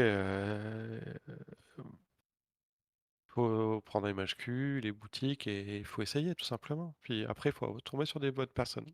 Ah ça oui, et ne pas hésiter à se détacher des mauvaises. C'est-à-dire que comme tu l'as très bien dit tout à l'heure, et ça faut le rappeler, c'est un jeu. Ce n'est qu'un jeu. Même si on l'aime beaucoup, même si on fait beaucoup de choses pour ce jeu, même si on y dépense beaucoup de temps et d'argent, ce n'est qu'un jeu. C'est-à-dire que on peut s'en passer difficilement, hein, mais on peut s'en passer. On peut s'en détacher. Il y a d'autres priorités, il y a d'autres choses auxquelles voilà, on peut s'accrocher. Et au final, même si on n'aime pas perdre, même si on a envie de gagner, ce n'est qu'un jeu avec des aléatoires. Il y a des dés, alors même si on essaie de lisser les statistiques pour éviter que, voilà. Oui, bah c'est sûr que statistiquement, il y a toujours une partie que tu n'aurais jamais dû perdre et que tu vas perdre en prenant un cul parce qu'il n'y a rien qui va bien se passer. Mais bon, Ou faut t'en mets un. l'accepter. Petite dédicace à mes 75% de quai de plus en custo Faut le la- week-end dernier. Faut l'accepter. Voilà, Ça reste un jeu avec des dés. Si t'es pas d'accord avec ça, bah faut que tu ouais. joues à un jeu où il n'y a pas de dés. Voilà. Joue aux dames. Voilà, joue aux dames, il n'y a pas de dés, ça ira bien. Mais je pense que il y a ça aussi, c'est vrai que ça c'est un truc en fait un truc que j'ai remarqué aussi et ça bah on a Greg dans le chat donc notre bon Agarion qui a subi aussi la rentrée dans la compétition dans la brutalité. Euh, Parce qu'il faut savoir que donc, Greg est un joueur IK, qu'il aime beaucoup les IK, c'est ce qu'on appelle une armée de cœur. Alors je pense que Greg, c'est la définition de l'armée de cœur, en fait, je pense, ce mec. T'as que dans le dictionnaire, quand tu vois armée de cœur, t'as la photo de Greg en Tu- dessous, avec un IK, Ça doit être ça, ouais. à peu près. Et, donc quand il est arrivé avec nous dans le projet pour monter l'équipe, etc., quand on s'est rencontré à Fromel, bah, c'était j'aime bien mes gros robots. Et puis on lui a dit ouais, mais Greg, tes gros robots ils sont gentils, mais ils sont à chier. Mais non, regardez, ils sont forts. 20-0. Ah, puis il allait Et en tournoi et il disait au gars, ah putain, tu joues Tyrannide. Ah, sors-moi des dents, des machins, on va faire Pacific Rim. ouais, Ça va voilà. être trop bien. Et là, tu rentres Ah, dans mais la Greg, en fait, brutalité. c'est un jeu où faut mettre des points avec des Voilà. secondaires et tout ça. Ah ouais, D'ailleurs, moi je vais faire la bagarre. j'ai Ah ouais, mais. surkiffé, j'ai surkiffé la partie qu'ils ont fait en stream d'ailleurs, avec Romain, avec Mistakes, où en fait on voit un Greg transformé, quoi. On voit un Greg qui réfléchit 2 tours à l'avance, qui se dit comment je vais mettre des points et tout. Et la Ah, transformation, elle s'est faite, il, quoi. il a perdu 5 kilos sur la partie. Ouais, mais c'est bien. C'est trop Il bien. a, tra- il a réfléchi. Putain, il s'est fait mal. Voilà. Mais c'était trop bien parce qu'en fait, tu vois que. Mais ça, faut vraiment le vouloir. C'est-à-dire que je peux comprendre que ce ne soit pas attirant. Je peux comprendre que les gens essayent et se disent ça, c'est pas pour moi en fait. Et ça, Ah, tout à pareil. fait, hein. C'est un univers un petit peu particulier. Avec, encore une fois, en revenant sur l'humilité, il faut bien comprendre qu'on représente une partie infime du hobby. C'est-à-dire que le hobby, c'est 95, si ce n'est plus pour cent, de mecs qui Ah sortent leur ouais. figue une fois tous les 6 mois, qui mettent une planche dans le garage, qui ressortent leur décor de la V2 et qui jouent avec les copains. Ils savent même pas ce qu'il y a en légende ou ce qui n'est pas. Ils jouent avec 2 datasleds de retard, mais ils se régalent par contre. Et ça, c'est une très très très très très très grande partie du hobby. Et Alors, d'ailleurs, les datascales, ça les gonfle parce que le jeu il change trop vite. mais tu sais, attends, ça c'est un vrai sujet aussi. Pour un joueur qui n'est pas emprunt dans le compétitif, je trouve que le jeu change trop vite. Pour nous, c'est pas assez vite. Mais pour eux, c'est trop. Puis ça, on en revient, tu vois, pour avoir fait un petit peu d'Overwatch, quand il y avait le... Ouais, tu vois, regarde, Mystex qui nous dit, il y avait eu des stats Games Workshop qui disaient qu'un joueur en moyen, c'est une game tous les 1 à 2 mois. T'imagines? Moi, j'en suis à 3 par semaine. Enfin, Ouais, c'est... t'as un tryharder toxique. Je suis un gros travailleur toxique. Surtout toxique. Mais du coup, tu te dis, putain, en fait, c'est pas évident du tout, quoi. Pour ces gens-là, c'est pas évident du tout de faire la passerelle. Et même si c'est attirant, le jeu. Alors, encore une fois, je parle pas trop du solo, parce que le solo, bon, ça vaut ce que ça vaut et tu sais ce que j'en pense. C'est bien pour passer un week-end entre copains, mais surtout vu le format qu'a pris maintenant le solo sur les très gros événements. En fait, tu vas te manger le top français s'ils n'ont pas eu de. Et même s'ils ont déjà eu un Golden, parce qu'ils les collectionnent. Donc tu vas te manger le top français, tu vas rien comprendre. Mais dans les événements un peu plus petits, je pense qu'il y a des gens qui sont intéressés. Tu vois, je vois, quand on va chez Maxi Rêve ensemble, en équipe, et qu'il y a des mecs autour, tu sens qu'il y a un engouement. Tu sens que les gens, ils sont contents. Ça fait vivre le hobby aussi, notre partie à nous. Et du coup, comment attirer ces gens-là plus vers nous sans les repousser dans la brutalité? C'est une discussion que j'ai eue avec mon frère il n'y a pas longtemps, qui vivra son premier tournoi samedi, à 2000 points, avec ses figurines. Il va se faire rouler dessus tout le Ouais, week-end. Ça va être un mais enfer. après, ce qu'on disait, c'est juste une question de comportement. Parce que moi, j'ai déjà pris des branlées avec des mecs avec qui je suis devenu copain sur autour de la Ouais. table. Et puis, c'est pas grave parce que t'as rigolé. Hein, Tim, on va penser à toi. Le gars qui te claque un Sagittor, il explose, il fait que des 6. Tu verras toutes tes 4 plus, tu prends 18 PV sur Rotigus avec un Sagittor, bah t'es tristesse. La vache. T'as chié sur les stats, il a chié sur les Ah, stats mais c'est lui le avec. coupable. C'est Tim le coupable de Ouais, ça. tout à fait. Mais on est devenus copains. Mais c'est pas grave, on a passé un bon moment, on a Oui, rigolé. oui. Tu Par t'amuses. contre, je pense que t'as dû rencontrer des joueurs toxiques et c'est ces gens-là qui posent problème. Ils sont une minorité, il y en a très peu, mais c'est un coup à Bah, décourager les joueurs. mais pareil, toxique, c'est quoi toxique en fait? C'est toujours pareil, tu sais, les mots qu'on met sur des comportements. C'est-à-dire que la toxicité, ça veut tout et rien dire. Est-ce que c'est un mec qui. Tu vois, regarde au Ah bah Fromel, tiens, vas-y, j'ai dis-moi. joué. Bah, c'est pas évident, justement, j'ai du mal à faire une définition. J'ai joué contre un mec au Fromel qui jouait World Eater. J'ai pas passé du tout une bonne partie.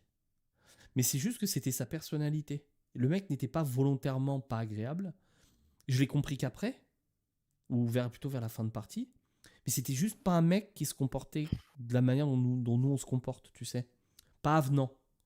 Mais peut-être qu'il avait besoin de se concentrer, peut-être qu'il n'avait pas dormi beaucoup, peut-être que c'est pareil, t'arrives à une table, tu sais pas ce que le mec il a là-dedans, dans les godasses, tu sais. Tu sais pas, ça tombe, je sais pas, sa mère elle est malade, je sais pas, enfin, tu sais pas la vie des gens au final. Et c'est vrai qu'au début, j'ai dit autant, lui, il est pour rigoler, quoi. Enfin, c'est pas un top joueur. Ouais, faut se détendre, quoi. Tu vois, on est tranquille. Hein. Tu peux comprendre qu'un mec, et encore, les top joueurs tryhardent pas contre nous. Donc même contre nous, il ne devrait pas y avoir de tryhard en réalité.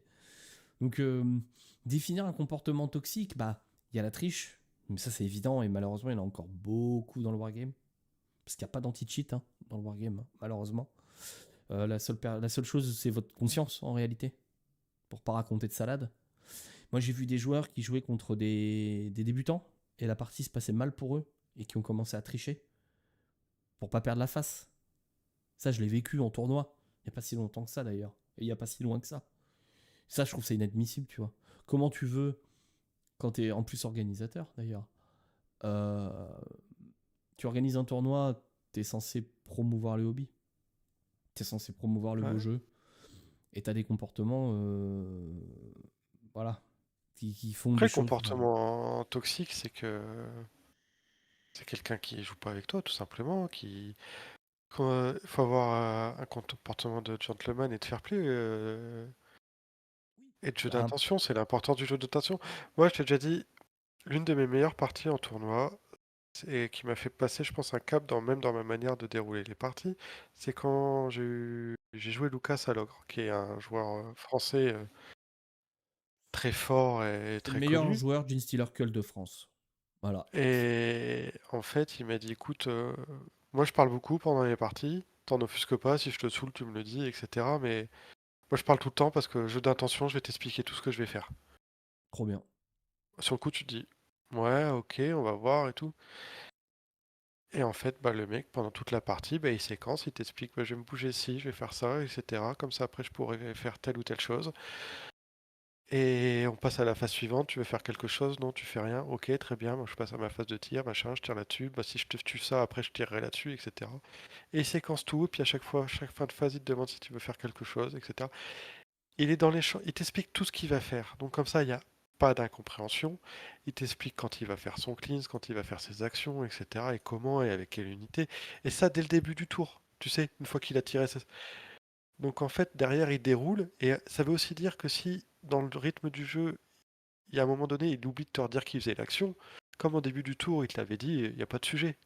Ben voilà, c'est clair. C'est limpide en fait. Tout C'est est- du jeu limpide en fait. Il se déplace, il dit bah voilà, t'as vu, là j'ai fait ça, ça fera une charge à 8, t'es d'accord? Oui, t'es d'accord, bon très bien, donc on le saura à phase de charge. Et ça, je me suis dit putain, en fait c'est trop trop bien. Ouais. Et ma pire partie, c'est contre un mec en bas de tableau, game 5 de tournoi de GT. Et en fait, bah, un mec pas très bon, et moi j'étais pas très bon, et en fait, le mec qui avait un comportement inadapté en plus avec l'endroit où il était, quoi. Ouais. C'est-à-dire qu'il se déploie mal et moi je fais un déploiement en conséquence pour pouvoir tirer dessus si j'ai le T1 et en fait j'ai le T1, je me déplace pour pouvoir aller tirer sur ces unités qu'il n'avait pas cachées Ouais. et ça s'est pas bien passé et on a passé un quart d'heure il a passé un quart d'heure à m'expliquer que j'aurais dû lui dire au déploiement Ben non. Non. que je le voyais mais en fait moi je lui ai dit que j'étais pas responsable, s'il m'avait demandé je lui aurais répondu, après on reste dans un jeu compétitif. Tiens, tu prends un trop bon exemple là. On Et peut faire ça, un et ça parallèle. en fait, on est d'accord, c'est comme je disais avec Lucas, quand Lucas il parle, si tu dis, Mhm. bah, on est d'accord que si je me mets là de telle manière, si tu viens ici, tu me verras pas, parce que tu as les trucs des ruines, des machins.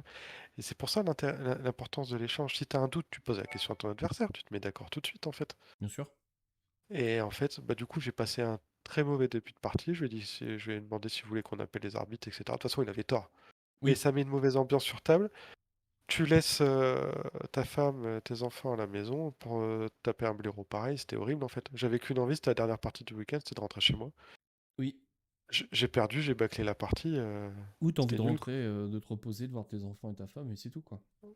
C'était nul. Là, Voilà. on peut faire un parallèle, et tu vois là un parallèle entre un joueur intelligent et un mauvais joueur. Donc là, tu as vécu ça au déploiement avec cette personne. Moi, je joue notre ami de la Tour d'Ébène le week-end dernier, qui joue Démon,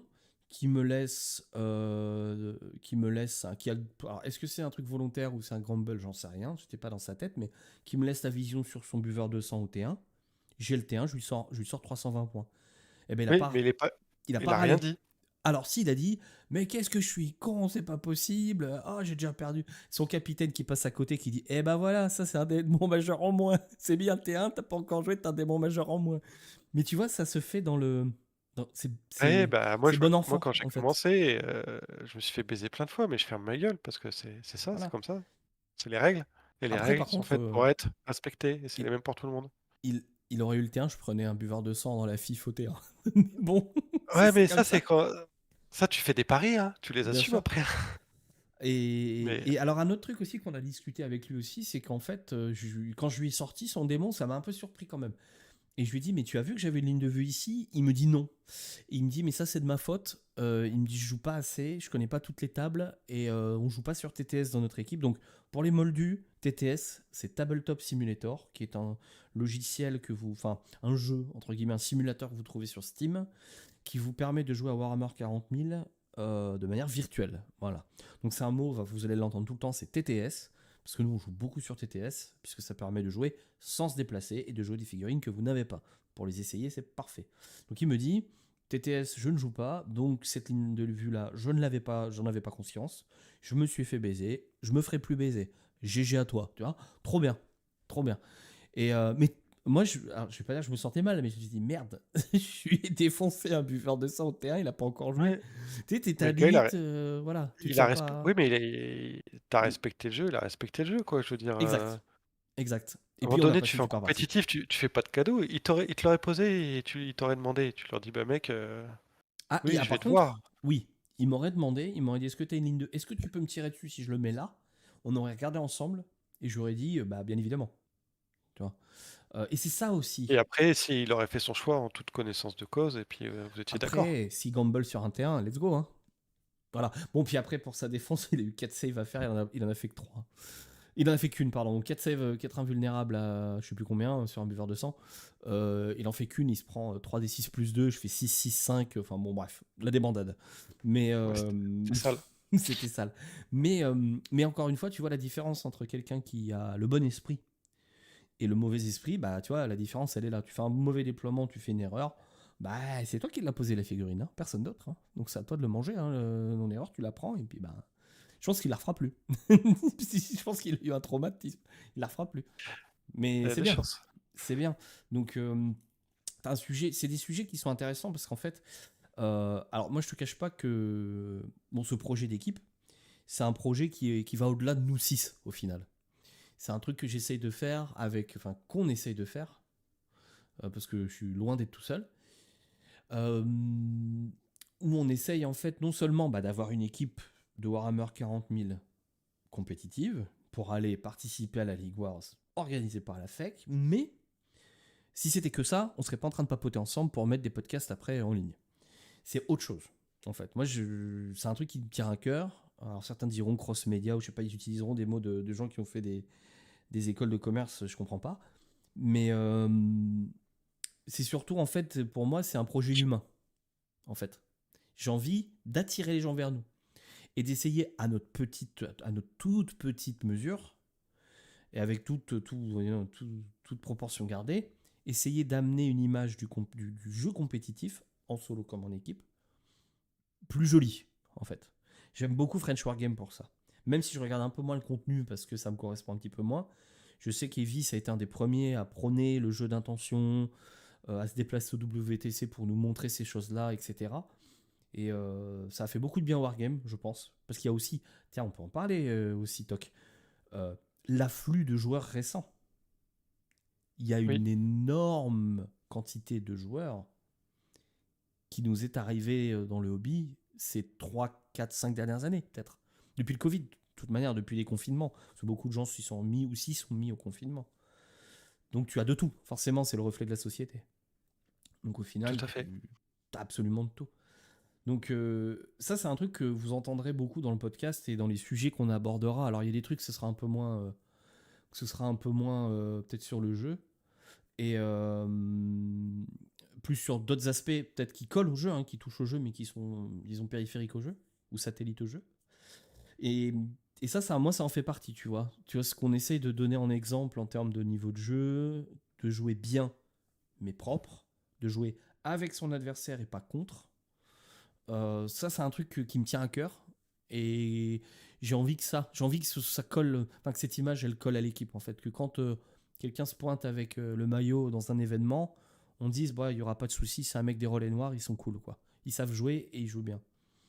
Oui, et puis c'est comme ça, parce qu'on va pas se mentir, c'est un petit milieu. Les mecs qu'on voit en tournoi ou en ligue, c'est tout le temps les mêmes. Bien Donc, sûr. c'est quand même plus sympa de retourner en tournoi et de recroiser les gens avec le sourire. Oui. Et de Bah, pouvoir, la prochaine fois, tu le vanneras et tu le diras, ah, ton démon majeur, tu vas peut-être le cacher ce week-end. bah voilà, c'est ça. Et puis avec le plaisir. Exactement.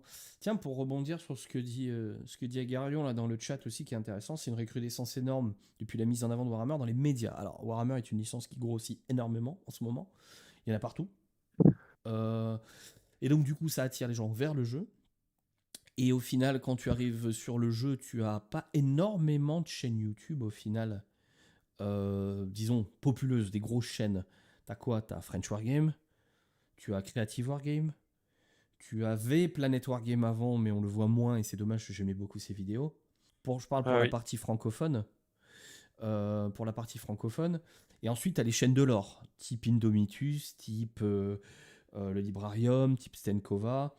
Voilà. Et en fait, au final, tu atterris très très vite. Je trouve que les gens qui font du contenu sont, alors même si French Wargame s'en est détaché un petit peu, ils essayent de faire des parties plus, disons, plus accessibles avec des joueurs. Alors bon, là, il a pris Aretas sa dernière fois à 300 joues avec Elan, donc je pense pas qu'il a passé un bon moment. Mais d'ailleurs, à la fin, ça se voit. En fait, on aurait dit Andy après sa quatrième ronde, en fait. Il était blanc. Il a pris le tarot, ouais. Ah, ouais, puis là, l'Eldar, c'est dégueulasse, hein, apparemment. Donc, et en fait, ça va, je pense, attirer. Et donc maintenant, il y a eu le truc Secret Level sur Amazon. Donc, ils vont attirer des gens vers la licence. Est-ce que ces gens-là vont passer le pas du hobby? Peut-être. Euh, Est-ce qu'ils vont aller vers les tournois, vers les événements? Et donc, je pense qu'il faut être prêt à avoir des gens qui vont nous arriver et qu'on va devoir, entre énormes guillemets, éduquer au jeu compétitif. Mais pas que sur la partie niveau de jeu, mais sur la partie aussi, bah, justement, comportement. Et ça, c'est un truc, bah, dans l'équipe, on est tous d'accord là-dessus, on tient à ça. C'est vraiment un des socles fondateurs de l'équipe, c'est le comportement. Donc ça, va falloir être prêt. Et d'ailleurs, c'est un truc intéressant parce que nous avons fait une recrue aujourd'hui. Et bon, après, Tim, il triche un peu, on le connaît. Mais c'est aussi un peu un challenge, je pense, pour les équipes qui recrutent. Je sais pas ce que t'en penses, toi, Toc.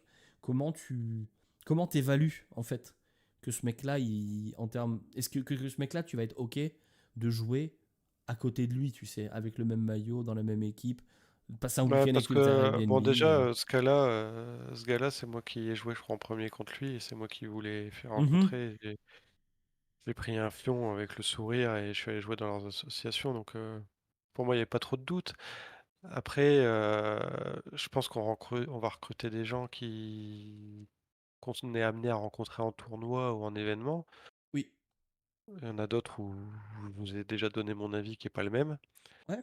Euh, donc, je pense que ça va se faire assez naturellement et c'est un petit milieu et tout va se voir Ouais. assez vite et gentiment. Moi, j'ai pas trop d'inquiétude. Non, moi non plus. Moi non plus. Alors, je suis pas inquiet du tout, mais par contre, je pense Et que la tâche est grande. puis, et après, tu sais, qui se ressemble s'assemble, hein. Je pense que tout Oui. de suite, t'accroches. Moi, je crois beaucoup quand tu rencontres quelqu'un, si t'accroches ou pas avec lui, Ah etc. oui. Ah, je suis Dès la entièrement d'accord avec première toi. fois. Dès la première fois, donc moi, j'ai pas. Ah, la fameuse première fois. Ouais, moi, j'ai pas vraiment d'inquiétude, hein, du Je tout. pense que la première fois. Alors, il y a plein de premières fois dans le hobby. Il y a la première fois où tu mets ton pinceau sur une figue ou tu les montes. Il y a la première fois où Le, tu joues pre- contre quelqu'un. le premier 20Z. Le premier 20Z, ça, il est important, le premier 20Z, on s'en souvient tous. Moi, c'était contre un Space Wolves. J'ai rien compris. Il m'a rentré dedans. J'ai pas compris des trucs qui bougeaient 18 fois parce que moi je bougeais. Ok. Puis je fais charger dessus par des clébards, des mecs qui bavaient. J'ai pas compris. C'était la SPA en fait sur la table. Et je pense qu'il y a la première fois aussi en équipe.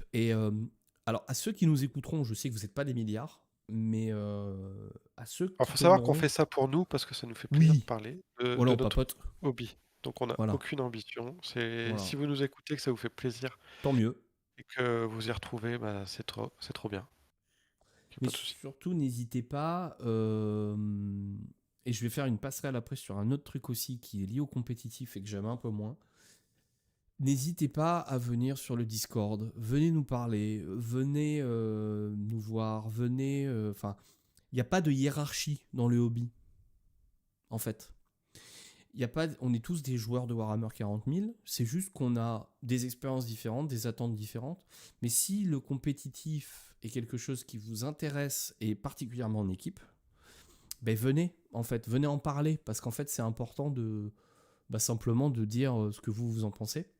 Et je pense que c'est comme ça que le hobby grandit, en fait. C'est quand des gens avec des perceptions différentes mettent leurs idées en commun. Et puis après, on se dit, ah ouais, bah, tout compte fait. Voilà, moi j'avais plein d'idées où Mistake demandait des games TTS. Mistake, c'est entièrement raison. Faut pas hésiter à aller sur TTS. Je vous rassure, vous gagnerez pas. Ou alors vous êtes un génie du wargame qui est encore pas découvert et on sera très content de vous avoir. Mais surtout, on passera un bon moment. C'est-à-dire qu'on va passer entre 2 et 4 heures ensemble devant un ordinateur ou dans la vraie vie si on peut le faire. Le but, c'est de passer un bon moment. C'est pas. Voilà.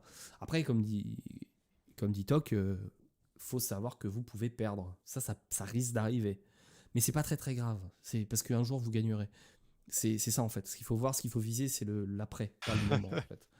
Et pour reprendre plein de parties ou plein de choses, des parties qu'on a fait en début en équipe où c'était pas voilà, c'était pas le niveau de jeu était pas égal et tout le monde s'est mis au même niveau. Et la preuve, c'est que ce week-end, tout le monde a performé là où il devait performer.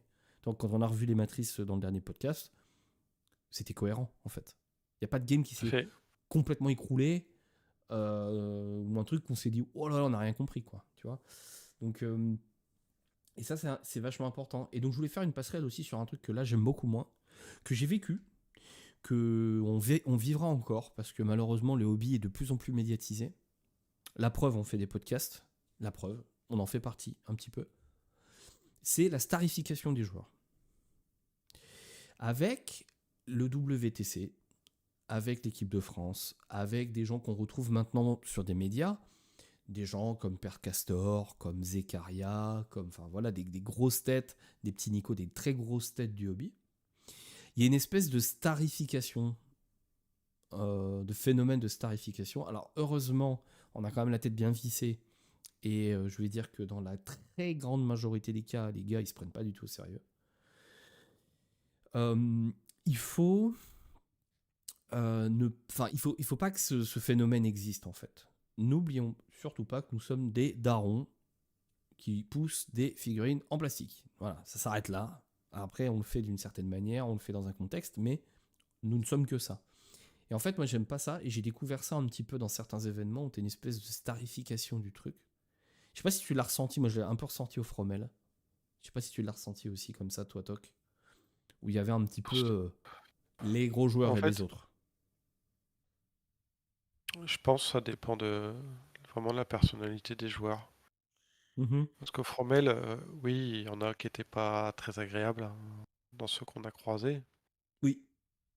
Mais après, comme je t'ai dit, moi, à là où j'ai eu la chance de jouer Luca, qui est un gros joueur qu'on voit sur des réseaux sociaux, qu'on voit sur Creative Wargame, Qui fait du etc., et coaching et tout, ouais. qui s'est révélé être un joueur très gentil, super agréable. Oui. Je pense on les connaît pas tous, on les voit pas tous. Il y en a d'autres qu'on a vus à Tourot, qu'on parlait à personne. Enfin, que toi, t'étais Yes. pas là, mais moi, je les ai vus, des joueurs de l'équipe de France. Ouais. Et ça, je pense que ça renvoie pas vraiment une bonne image parce que quand on finit les games, que c'est l'heure de bouffer, que tout le monde va dehors parce qu'il fait beau et que eux, ils sont là entre eux sur un banc à trois et puis qu'ils parlent à personne, bah Mhm. oui, Oui, ça donne voilà. pas envie. Ça Mais reste bon, entre eux c'est. indirectement quand tu portes le Après, maillot de l'équipe nationale. que c'est lié au caractère ou quoi, ok, Oui, il y a des humains derrière. je ne sais pas. Mais bon, C'est ça. ça donne pas Et plus envie que ça, mais bon, c'est pas c'est très. ça. Ça changera pas. Moi, ça Même, changera pas la mienne de vie. même si je trouve que l'image s'est vachement améliorée avec le Capitanat de Zekaria. Je trouve. Et même de ce que. Alors c'est difficile à dire parce qu'on était. Enfin, si on était sur place, on y est allé au WTC pour voir en spectateur. Mais après, pour avoir suivi l'événement en ligne, j'ai trouvé que Zekaria avait mis un gros effort sur le lien avec la communauté. Et ça, je trouve ça super bien parce que ça démystifie un petit peu le truc. Oui, mais ça, Euh, c'est lié au personnage. Il a une il est trop bien. intelligence Il est qui est trop bien. différente. Oui, Zekaria. Et quand il a parlé, Zeka, et que il disait ouais, les années d'avant, c'était pas bien, on était coupé de la communauté, etc. Et puis que Père Castor à côté, il hochait la tête et que c'était son capitana, bon, tu te dis, bon, bah, en fait, ils ont peut-être réglé des comptes en interne aussi. Oui, oui, oui. Après, j'en sais rien, ça me regarde pas vraiment, c'est un niveau de jeu qu'on aura peut certainement Bah, jamais, mais mais c'est vrai que ça a renvoyé une image de l'équipe de France et oui, de ce qu'ils font et un engouement qui était complètement différent, qui était pas le même. oui. Mais je pense que c'est lié au personnage. Parce qu'avant, il y avait. Moi, j'ai revu ça après coup, a posteriori, parce que Mhm. c'est en fouillant le net qu'il y a eu LOL, qui est un personnage Ah, génial. truculent et Génial. qui donne envie d'écouter, de voir ce qu'il fait, etc. Oui. Castor, bah, j'accroche moins, mais bon, j'ai rien contre lui, hein. S'il nous écoute, on lui fait un coucou quand même, hein, puis on leur souhaite le meilleur. Mais C'est des gros Zeka, performeurs. les Zeka, il a une manière de présenter, c'était carré, il avait envie de partager ça avec tout le monde aussi, d'emmener le groupe pour faire quelque chose de super. Et à jamais Et, premier. et, et dans le Voilà. partage, que c'était cool en fait, c'était cool à suivre, hein. Bah, moi, je me suis régalé parce qu'en plus, bon, alors en plus, l'ami Evie qui nous sort des streams de fou. Alors, pour l'avoir vu, on l'a vu un peu de loin quand on s'est déplacé au WTC. Putain, il faut le faire, hein. Faut le faire ce qu'ils font, hein. Quand tu vois le matos qui est déployé, que les mecs qui font la route en bagnole et tout, sur leur pognon, Et puis euh, l'énergie, hein. l'énergie, les mecs ils dorment 3 heures par nuit, faut gérer le stream, faut animer le stream, il faut suivre ce qui se passe, il faut aussi un petit peu comment dire, vulgariser le truc, parce qu'il y a des gens qui tombent là-dessus, ils savent pas ce que c'est, tu vois. Faut réussir à vulgariser le truc pour que ce soit lisible et accessible, parce que soyons honnêtes, ça ne l'est pas du tout. C'est un jeu, Ah, une game de 40 en équipe. tu sais, Si tu t'as un sais Moldu, tu que comprends rien. Enfin, c'est brutal. l'année où je me suis relancé, il y a 1 an et demi, là, du coup, j'ai regardé l'été pour la première fois les WTC, là. Ah, je comprenais rien. Ah Je me non, suis dit, putain, dans quoi je me suis lancé, c'est horrible. c'est Qu'est-ce ça. que je vais faire? Et maintenant, Et avec le là, t'as recul, Laurent qui expliquait, et puis c'était le moment où l'Eldar il était pété, qui disait ah, l'Eldar qui est pété, le vrai Snake qui va faire ça si, ah, le dé magique, et puis machin. Tu fais, ouais, oh, oh, c'est. qu'est-ce qu'il est en train de se faire? Et puis Et c'était l'année où. où Zig avait lancé une Ah, perle. il y avait Lamar, je sais plus, il disait ah, Lamar qui s'effondre, oh le pauvre, etc. Rien ne se passe comme c'était prévu, il respecte pas les. Tu dis, mais c'est quoi les estimés, et puis quoi, ça se passe pas comme prévu, mais de C'est du quoi? chinois, C'est un jeu avec des dés, pourquoi ça devrait passer? C'est sûr que ça devrait se passer comme ils pensent que ça va se passer? c'est ça.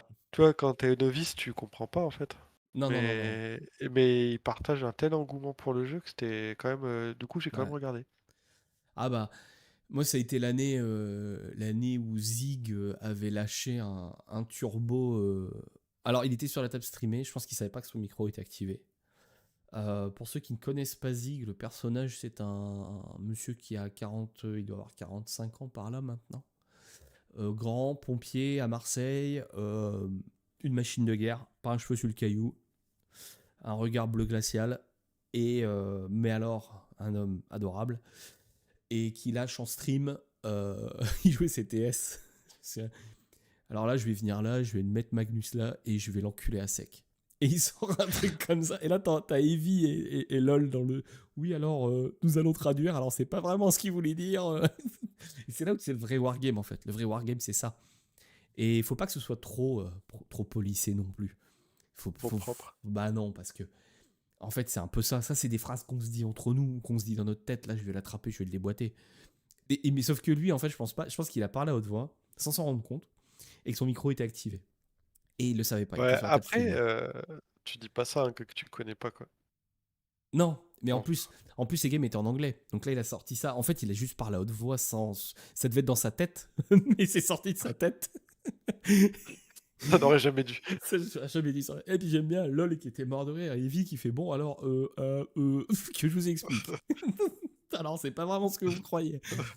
Mais ça m'étonne pas. Après, connaissant un peu le personnage, ça m'étonne pas du tout. Parce que. Mais pareil, j'ai pas parlé quand tu m'as parlé de l'arrivée au compétitif. Il y a ça aussi.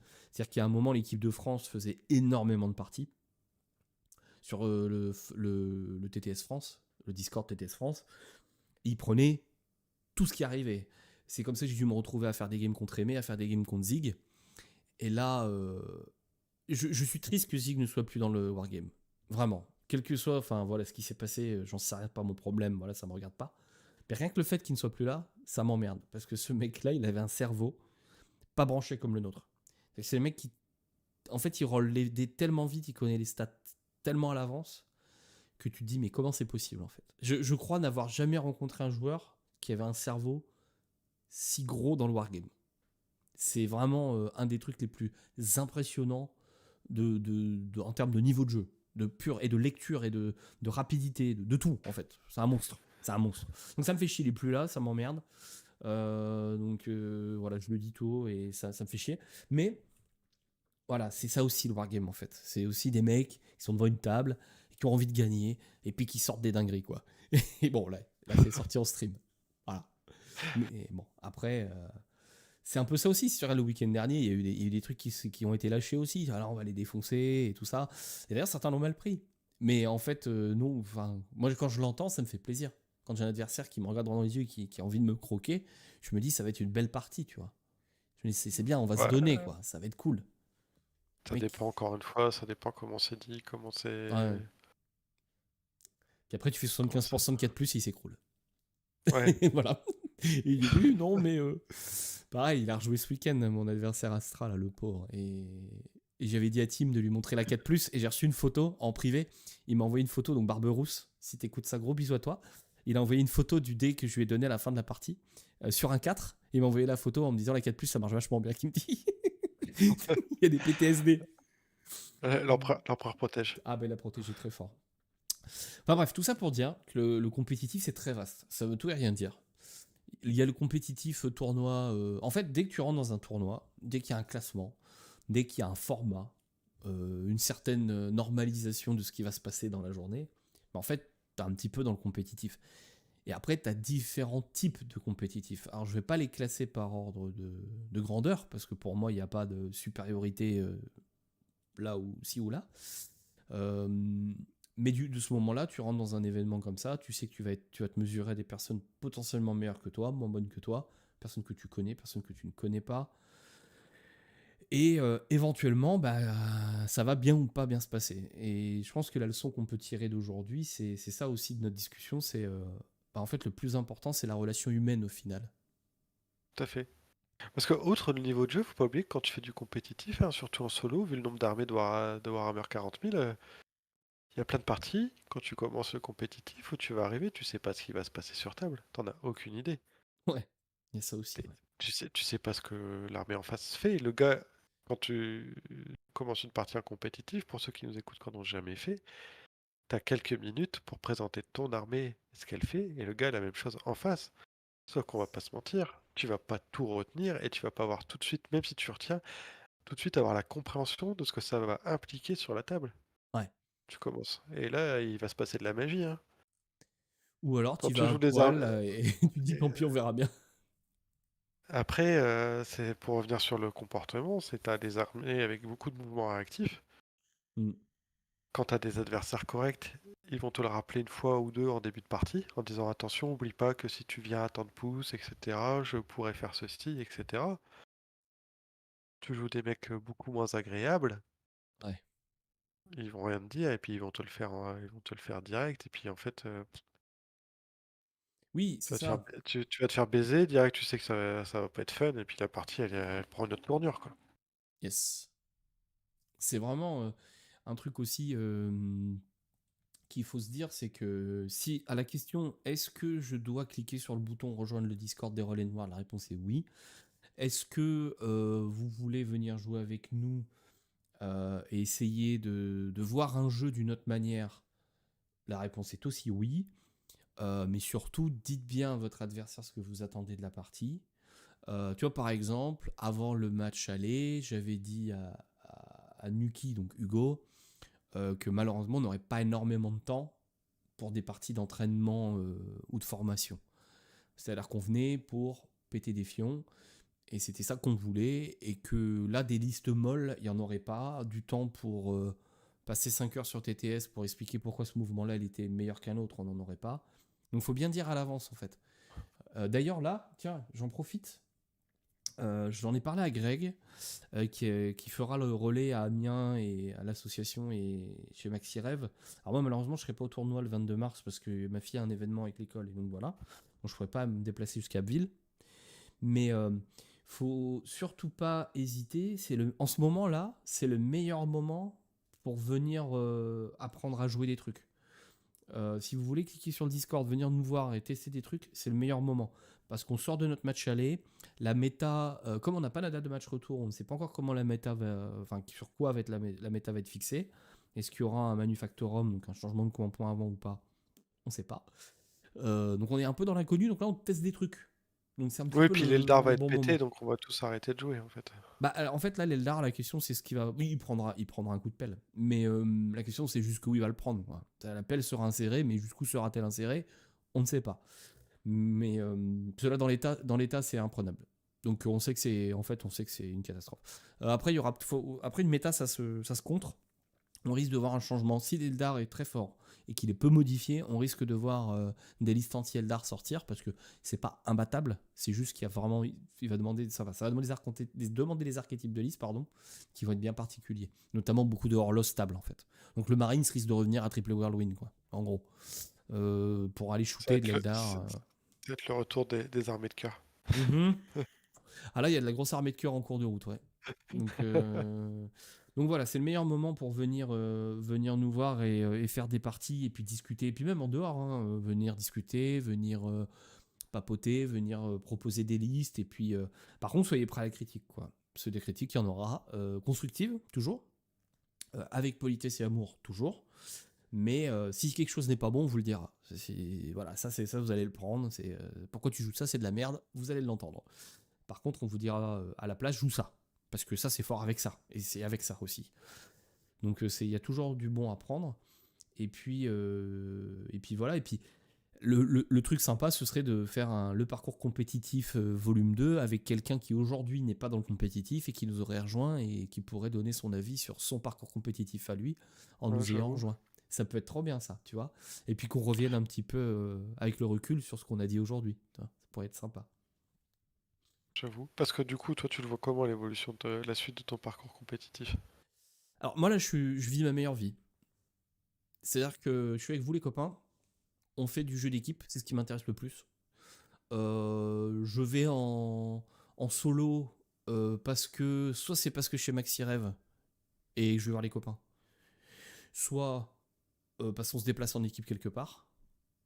Si on va au Fromel, bah, c'est un peu l'événement fondateur de notre équipe, donc j'irai, mais j'ai aucune envie, enfin j'y vais avec aucune intention de perform. Bargan, samedi, on va au tournoi organisé par Andy. J'y vais avec des Ultramarines. J'y vais avec Reboot parce que j'ai envie de remettre Reboot sur la table. Il a pas vu une table encore, le pauvre Reboot. Donc on va le mettre sur table, Reboot, on va le respecter. Puis il va mettre des grands coups d'épée de l'empereur. Donc j'y vais comme ça en solo. Donc sur la partie solo, j'ai aucune attente. J'y vais pour passer un bon week-end, passer un week-end avec les copains, pousser du plastique, dépoussiérer mes figues, des trucs que je joue pas souvent, jouer des trucs que je peux pas me permettre de jouer en équipe parce que je sais que c'est en dessous. Et donc ça c'est pour la partie solo. Par contre pour la partie équipe, bah écoute, moi je souhaite juste longue vie à cette équipe en fait. C'est-à-dire que la suite de mon parcours compétitif, ce sera vous en fait. Ce sera aussi longtemps que cette équipe pourra durer. Ça va être les gens qui nous rejoindront, ça va être tout ça, mon futur parcours compétitif en fait. Ça va être le match retour déjà. Ce sera peut-être, je l'espère, les playoffs. Ce sera la saison prochaine, quel que soit l'endroit où on sera. Est-ce qu'on sera encore en L3? Est-ce qu'on sera en L2? J'en sais rien. J'espère qu'on sera là où on a envie d'être et que ça nous rendra heureux. Et moi, tant que je fais ça avec des copains et que je m'amuse, comme on s'est amusé le week-end dernier, bah, je vais continuer par là. Mais quand même plus du jeu d'équipe.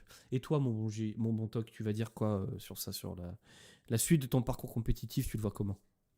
Bah écoute, je pense que on va continuer l'équipe tous ensemble parce que c'était trop bien et que j'ai adoré ce qu'on a découvert. J'ai continué le solo. Si tout va bien, que j'arrive à m'organiser, normalement, je vais aller en Suisse voir mon frère faire un tournoi. Trop bien. Et putain, Tony, si t'es là, je te jure, y Je a vais pas moyen. t'attraper. Attrape, je t'encule, putain, y a pas moyen. Ramène la vaseline. Je ne paye pas la vaseline. Non, je rigole, j'ai pas ce niveau, mais j'espère faire honneur, hein. Ah là. Et, et puis en fait, du coup, ce qui est bien avec ce jeu, c'est que j'ai pu jouer avec les copains d'assaut de mon frère, et puis je pourrais les revoir avec beaucoup de plaisir. Et puis, après, ce qui est dur en Suisse, c'est que tu risques de jouer avec des Suisses allemands, hein, toujours en anglais. Ça, c'est. Ah ouais, mais ça. faut- Ça Mais. ça me dérange pas de jouer en anglais, mais c'est fatigant. Ouais. Et après, bah, je pense le Fromel, c'est parce que on y sera tous, et puis on risque de revoir des copains comme Silenoz et ses coéquipiers Ah de la oui, Légion, ou mais c'est toi oui. qui as commencé à être copain avec lui et puis moi je les ai vus à l'ogre? Parce que ce qui est bien aussi avec le compétitif, quand tu fais une belle partie sur table avec du beau jeu d'attention, c'est que tu peux faire des copains. Oui, Et des copains que tu te fais grâce au hobby, et des grâce à gens une que t'aurais passion jamais commune. croisés, en fait. En vrai, c'est impossible. Et Enfin, en fait, Célinos, il est en Alsace, quoi. quand Donc, tu pars en solo comme ça, c'est là où tu peux les voir, parce que sinon on ne le verra jamais. Ils jouent en Ligue 2 dans l'Est de la France. oui, À moins qu'ils refassent un découpage de cartes et un jour on monte, ouais, bizarre. on les jouera jamais en équipe. Non. Donc c'est à ce genre d'occasion qu'on est amené Ouais, ouais, ouais. C'est vraiment à les ça le solo, rencontrer. en fait. Solo, c'est revoir les copains, faire des belles choses sur table, se fendre la tronche, surtout, sur ce qui s'est bien passé ou mal passé. Et puis voilà, puis passer le week-end, passer un bon week-end, en fait. D'ailleurs, ils font un tournoi aussi, bah, l'ogre. Bon, Silenos, il était sur mes côtes là quand on a discuté pour qu'on y aille, hein. Et moi, j'ai très envie d'y aller, hein. J'ai très très envie d'y aller. Le seul truc qui m'embête, c'est la distance. C'est quand même pas à côté.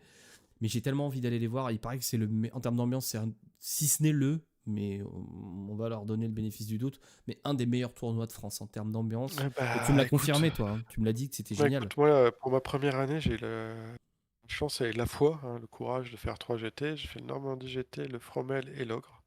Ouais. Et l'ogre est celui que j'ai le plus apprécié. Ah, mais tu vois, hein. Puis Pas aller que les faire un autres, bisou à Silenos pas aussi. que les autres soient pas bien, mais bon, c'est lié aussi au fait que moi c'était ma première année, donc j'ai Oui. rencontré des têtes connues. Euh, l'ogre, j'y suis allé aussi pour jouer avec mon frère qui visait la route depuis la Suisse. C'était à mi-chemin entre nous les deux, donc on a passé un week-end entre frères et c'était mon week-end d'anniversaire, c'était trop bien. Ah, trop bien, putain, le combo, J'ai quoi. revu avec le temps des gens que j'avais rencontrés au Fromel, donc quand tu commences à rencontrer des gens et les reconnaître et à discuter avec eux, bah, ça fait plaisir en fait. Oui. C'est les après-games Et, qui sont bien. et en fait, la salle, elle est à proximité immédiate du centre-ville de Saverne. Mhm. Donc le soir, tu peux tout Un de suite Saverne. ressortir Tiens, boire je un vais le coup. Je voir. crois que j'ai vu par contre que c'était la dernière année là, cette année dans la salle parce qu'elle allait être démolie. Ah merde. Je sais pas comment ils feront les années prochaines, mais Ah ouais, c'est cool. c'est méga En loin, plus, Saverne. C'est à côté de Strasbourg, en fait. ouais, et l'année d'après, et le soir aussi, le samedi soir, ils organisent un événement. Tu peux manger avec tous les joueurs et tout. Oh, c'est trop bien. En Mais c'est plus, ça aussi, le compétitif. cette année, bah, c'est Invictus hein, qui anime aussi le Discord de la FEC qui Oui. organise ça. Ils avaient mis en place genre un système de cartes Magic fait maison avec Oh là là, trop bien. les noms des joueurs. Donc à la fin de chaque partie, t'échangeais ta carte Magic avec ton adversaire. Ah, c'est trop bien. Putain. Et du coup, bah, j'ai les cartes Magic de tous les mecs avec qui j'ai joué. Ah, le souvenir, mais Et ça, c'est trop bien. Les j'ai goodies, quoi. joué, j'ai celle de Lucas, j'ai celle de tous les joueurs. Donc c'était trop bien en fait. Ah, attends, faut qu'on y aille, hein. Bah, alors, il y a ça. Pour moi, il y a 3 événements cette année. Alors, 2 pour lesquels j'aimerais beaucoup, beaucoup, beaucoup, beaucoup qu'on y aille tous ensemble, enfin, avec autant de personnes que possible, parce que bien évidemment, ça dépend des dispos de tout un chacun. Mais le premier, c'est bah, forcément le Fromel, parce que c'est pas loin, c'est vite fait. S'y rendre. Et puis, bah, comme je disais, c'est l'événement un petit peu fondateur de la team. On s'est rencontrés pour la première fois avec toi et Agarion, où on s'est vraiment, voilà, on s'est dit, allez, vas-y, on y va. On a 2 jours en plus, on y va. Ensuite, il y a le Belgium GT qui est organisé par nos amis de la Tour d'Ébène qu'on affronte en ligue. Et apparemment, c'est un super événement aussi. C'est pas très loin et c'est un des rares événements en équipe. Parce que souvent, en dehors de la ligue, il n'y a pas beaucoup d'événements en équipe. Il doit y en avoir 4-5 dans l'année, même pas. Et certains qui sont très loin, genre dans la région PACA. Il doit y en avoir un en Normandie aussi. Il me semble que le Normandie GT, il faut une version équipe aussi. Ouais, j'ai vu passer ça. Mais le Belgium GT, bon, déjà, c'est l'occasion d'aller manger des bonnes frites. Et puis d'aller voir les copains, surtout. Parce que, bah, encore une fois, comme tu dis, hein, en réalité, on est des grands enfants qui se retrouvent et c'est trop cool. Et puis, bah, l'ogre, ouais, moi j'irais bien. J'irais bien, mais voilà, il va falloir s'organiser parce que c'est pas à côté. Et on verra où ils font ça cette année. Bah, de toute façon, on aura les insights avec Silenos.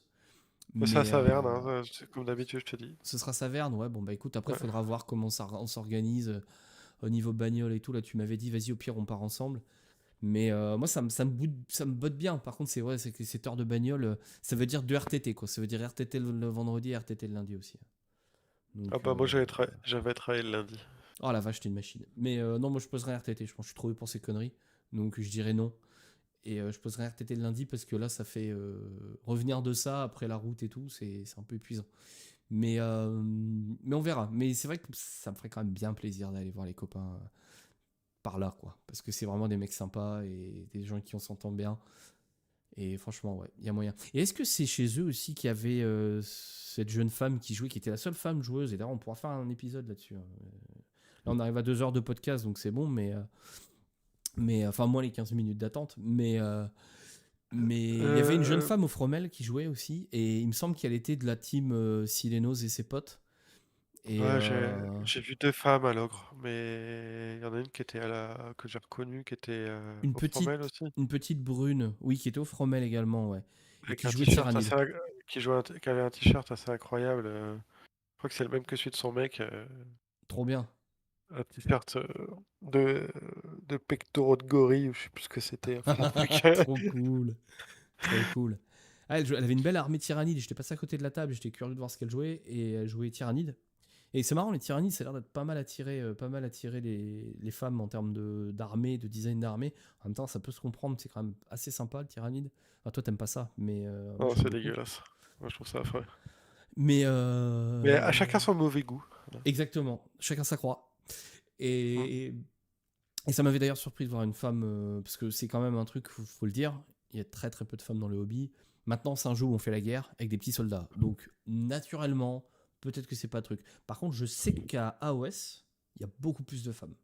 Parce que je pense aussi le design des armées aussi est plus attirant. Parce qu'il faut dire quand même que tu vas te cogner des figurines à peindre, faut qu'elles te plaisent.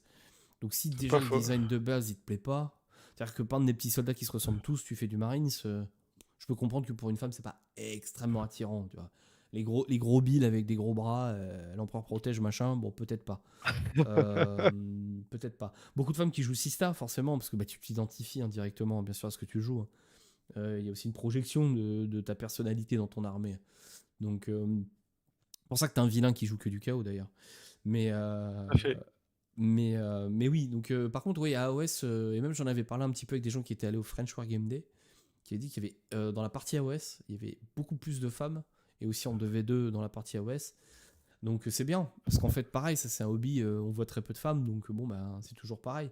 Moi, je ne sais pas ce que c'est de jouer contre une femme, je n'ai jamais joué contre une femme en, sur 40K. Donc j'attends de voir, ce serait cool, ce serait une belle expérience, et puis de voir un peu la perception de. Bah tiens, putain, mais on est bête. Ce qu'on va faire, c'est qu'on va demander gentiment à Silenos, qui était cette jeune femme, et pourquoi on ferait pas un épisode de podcast là-dessus, sur les femmes dans le wargame, avec sa vision des choses. Parce qu'on a peut-être plein de perceptions qui sont fausses, et on pourra en discuter avec elle et de faire son parcours à elle dans le hobby. Et qu'est-ce qui l'a amené? Parce que bon, pour aller se pointer au Fromel et à l'ogre, il faut quand même aimer la bagarre. Donc, alors soit elle y va vraiment parce que voilà, ça fait son week-end, son mec y va, c'est mis au hobby en même temps.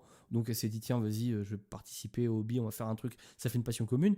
Ou est-ce qu'elle a un petit peu la niaque du compétitif aussi? Je serais curieux d'en savoir plus, tu vois. À mon avis, tu vas Euh, là-dedans, tu vas pas pour épépiner des raisins, hein, clairement. Bah, on est d'accord. On est d'accord que là, ouais, t'y vas Parce que pour bon, casser les mouches, quoi. même quand nous on dit on y va plus chill qu'en équipe, t'as quand même pas envie de te faire péter la gueule gratuitement, hein. Non, t'as envie de faire un top moitié, quoi, pour pas être ridicule. Voilà, tu veux être dans le haut du panier, quoi, dans la moitié haute du truc. Mais bah, tiens, je poserai la question à Silenos, tiens. Et puis voir un peu si ça l'intéresse de participer. Et puis de l'avoir avec nous pour parler un petit peu de sa vision du truc par rapport au compétitif. Et comment elle le voit, comment elle le perçoit de son côté. Et ça, c'est un sujet qui m'intéresse aussi. Tu vois, pour avoir pas mal papoté avec Aimé, bah, c'est pareil. Tu vois, c'est. Bon, après, Aimé, fait partie des meubles dans le wargame. Elle a toujours été là. T'as elle, Ouais, Zeka. Enfin voilà, c'est des mecs à Retas, et des mecs qui jouaient déjà. Evie, hein. Evie fait plus de compétitif, mais il en a fait. C'est des mecs qui étaient là déjà en V3, donc bon, voilà. Mais donc c'est des gens, ils sont un peu indéboulonnables dans le hobby. Mais avoir des nouveaux visages et se poser la question de bah, pourquoi il y en a si peu de femmes sur 40K et dans le compétitif, bah, c'est une vraie question que je me pose. Et du coup, ce serait intéressant de lui poser la question, je pense. Et d'en discuter un peu avec elle. Donc voilà, mais j'avoue. écoute, mon bon toc, on arrive à 2h05 de papotage, moins 15 minutes d'intro et de waiting. Bah, je me suis régalé encore. Ouais, c'était cool. C'était Comme trop la bien. dernière fois. Trop bien. Donc ce sera donc en rediff sur YouTube avec en moins l'attente, hein, parce que Romain c'est un mec bien, donc Mistakes, c'est un mec très bien, il vous retire les 15 minutes, ça c'est pas à scroll. Euh, J'espère que ça vous plaira et que ça vous a autant plu que le premier épisode. Il y en aura d'autres, parce qu'apparemment ça nous plaît, donc c'est cool. Bon, ça sert à rien que je dise que demain soir on sera chez les Schmeck, parce que quand ce sera posté, ce sera déjà passé. Mais demain, on a le plaisir d'aller chez les Schmeck pour parler de notre Ligue 3. Donc là, en termes de médias, c'est un autre niveau, hein. C'est des gens qui ont une chaîne qui est bien plus évoluée que la nôtre. Donc on va aller papoter chez les Schmeck demain. Je pense qu'on aura plein de choses à dire aussi, parce qu'on y va avec Mistakes. Et on va voir un petit peu de voilà quelle sera la discussion. Et puis bon, bah, les Schmeck, en plus, c'est des copains, donc on est content d'aller les voir et de Tu diras à participer. Biden que la prochaine fois qu'il triche, j'appelle l'arbitre. Puis d'arrêter d'être toxique aussi. Clairement. Donc voilà, on va vous abandonner là pour ce soir. Merci à tous ceux qui nous écoutent. Si vous aimez ce qu'on fait, vous connaissez la règle, hein, sur les réseaux sociaux. Malheureusement, c'est les pouces, c'est les machins, les commentaires, les trucs. On s'en fout un peu, on fait ça pour le plaisir, donc on fait pas ça pour la fame mais la YouTube money. Par contre, s'il y a des gens qui nous rejoignent sur le Discord via ce podcast et qui veulent découvrir le compétitif, ça, ce serait une vraie victoire pour nous. Donc ça, je serais très content, on sera très contents tous de vous accueillir et puis de vous montrer un petit peu comment ça se passe. Donc n'hésitez surtout pas, vous avez les liens normalement dans la description du YouTube. Je dis pas normalement, en fait c'est fait parce que c'est Mystake qui s'en occupe, donc c'est forcément fait. C'est forcément fait correctement et joli. Le gars sûr, quoi. Le gars sûr. Et voilà, donc on vous abandonne pour ce soir. On vous refera un épisode dans les semaines à venir, hein, en fonction de l'activité, de ce qu'on a à dire et de nos disponibilités. Régalez-vous, passez du bon temps sur table et en dehors de la table. Et puis merci à vous tous et à bientôt. À bientôt. Ciao, ciao.